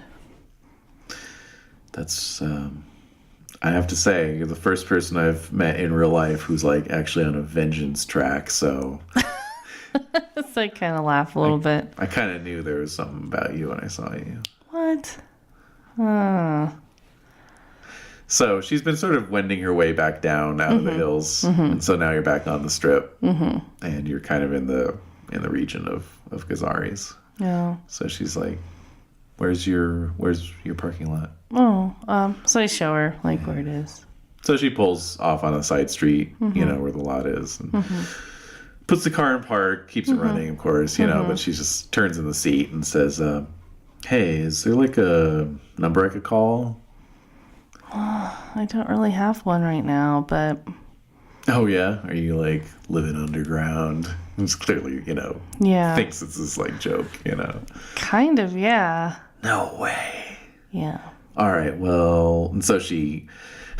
So she reaches towards you and is, like, reaching between your knees. Oh. But then pops the glove box open, right? Yeah. And gets a little pad out, shuts the glove box, jots something down. This is my address and telephone number. Anytime you want to come hang out. Like I said, it's mostly just me there pretty much all the time. All right. So just give me a call. Sure. Yeah. So it's kind of like like a weird, awkward kind of feeling. Yeah. So then she's like, well, don't you have somewhere you need to be? Yeah. Yeah. What time is it? Oh, it's midnight. Oh, okay. Yeah, I do actually. I do have to be somewhere. It's 1:45. No! No, I do. I do. All right. So Well, I'm just kind of looking at her. she's looking at you. I'm not gonna do anything. And then you gotta get out of the car. So shy. Yeah. No, that's fine. Why would you kiss somebody that you just met? No, I know I wouldn't. Yeah, I'm not exactly. Aaron. Exactly, yeah. So But there's a moment. there's A some moment feeling. passes. It feels like there's something going on there. Yeah. And then it's like, okay. All right, bye. So you're out of the car. So I run up the stairs to where I parked. Yeah. Up the stairs. No such thing. What do you mean? Oh, these are just those little flat asphalt, Oh. like vacant lots Oh, that are okay. turned into a pay lot. Okay. Okay. I thought it was like a parking structure. Oh, that's far too fancy. All right. So, All right. thanks. So you hop over a puddle of human urine and I get to your into car. my car and leave. All right, and I think we will leave it off there. Oh, but I wanted to go talk to Mr. Frederick. I know you did, so that's where we're going to pick it up. So I'm driving to the valley Driving to the valley to meet with Mr. Frederick. to discuss the next steps. Next steps, exactly. Oh man. Oh, that was pretty grueling. Yeah. So, like I said, I'm fascinated by these sort of, as I said, like Force Awakens. What do you mean? Callbacks. How so? Force Awakens style callbacks. Well, for example, you were forced to flee your house by an unexpected attack by a vampiric adversary. Yeah. Except in this case, instead of Mr. Frederick being the instigator, he was the savior, right? Yeah, but are you talking about when Aaron first was like I'm talking about when Mr. Frederick attacked Karen's mansion house? and He you wasn't had to the one flee. who attacked. And you had to flee into the woods and hide in a drainage culvert in that situation That's true. as well. Or meeting a possible romantic interest kind of late in the chronicle, much like how Aaron met Dawn, stuff like that. And it's like I hadn't even planned it that way, but I'm like, okay, that's interesting. There's I like little that. echoes. It's like this mirror image. Yeah. Because Talia is kind of Dawn's opposite. Like instead of being this demure, kind of like I'm so sweet, sugar and spice. She's obviously kind of a bad girl. Yeah. Sort of. I'm tough. Yeah. So. Like she's more world weary. She's a little more savvy Cynical. than Dawn. Yeah. Exactly. Huh. Yep. Wow. You gave yourself a beat when you resolved your conditions, right? No. Because you get a beat when you get a condition, No, I and then didn't. you get a beat when you resolve it. Oh, no, I didn't. So that's two. You resolved two conditions. Okay. So two beats there. Okay. Regular beats? Yeah. Okay. 1. Okay. So now I have 2 experience points. Excellent. So that's going into my willpower. Okay. And then you get an extra beat because of your. This is at the end of the game session. So. Okay. Anything else? That is it. Are you sure? Positive. I feel like there's more. I always feel like there's more too, but then I look at the list. You're like, oh. I guess I'm doing it pretty well. What? You are doing a good job. It's just me who's kind of freaking out about stuff. Yep. But it's all good. Yeah. I mean, I knew this was going to be an intense and challenging session going into it, so you made it. You made it through. You survived. I did. Any other things you want to share? What have you learned, etc.? Well, no. I mean, like my aspirations. Wait, what about my aspirations? Oh yeah. So check your aspirations. So I wanted to wait until Ken's room till he came back. I didn't really get a chance to do that. No. Find out more about Health Solutions Limited. I did not do that. No, but keep that on there because you will. Find Aaron. I did not do that. You did not do that. What about the other ones? Is that it? That's all you have? Well, okay. I had 3 short term, which is usually not the case for me. That's usually true. I make ones that are easy for myself, but I didn't this time because I didn't know what to expect. So, but I did get all my clues. You did, which is excellent. Thank you. Thank you for that. I got all my clues. Yes, you did. Which is good. So I guess that means next session when Aaron makes an appearance, I can cash in. When Aaron makes an appearance. And I can do a little stake torture on him and see if that helps and jogs his memory. Stake torture. Wow, you are brutal. Brutal. Well, what I would like to do is just stake him so I can neutralize him. Then, and Karen, stake them both. Yeah. Figure out a way to restrain them. Yeah. And then slowly drain their blood while they, suffer, final death. Yeah. Just basically stake them in their own backyard. Okay, sure. And drain them so they're drained of blood and they get baked by the sun. And Mr. Frederick's my key. Damn, that is harsh, yo. This is what Amy's thinking. I know. No time for love, Dr. Jones. Oh, wow. Okay. It's like then I can start, checking out this Talia character. But in the meantime, I got some vampires to remove. Forcibly remove these vampires. Forcibly remove? Yeah. What's that about? What's that reference to? That's not really a reference to anything. Oh. Forcibly remove these vampires from my property, please? Yeah, exactly. Yeah, exactly. Dude, so the cops were called by 3 different neighbors and they were like, fuck off. Yep. Indeed. Indeed. Yay, that came back. Oh, you used to say that a lot more. Oh, that's true. Yeah, that's the Esoteric Order drinking game. Every time David says indeed, take a drink. Oh, God. Anyway, thanks again. You're welcome. Thanks for hanging in there. I did the best I could. You did great. You did great. God. We'll see. Yeah, I'm just checking out Amy's neighborhood on Street View here. It's no. Pretty swank. Good for Amy. Anyways, all right. Well, till next time then. Mm-hmm. All right.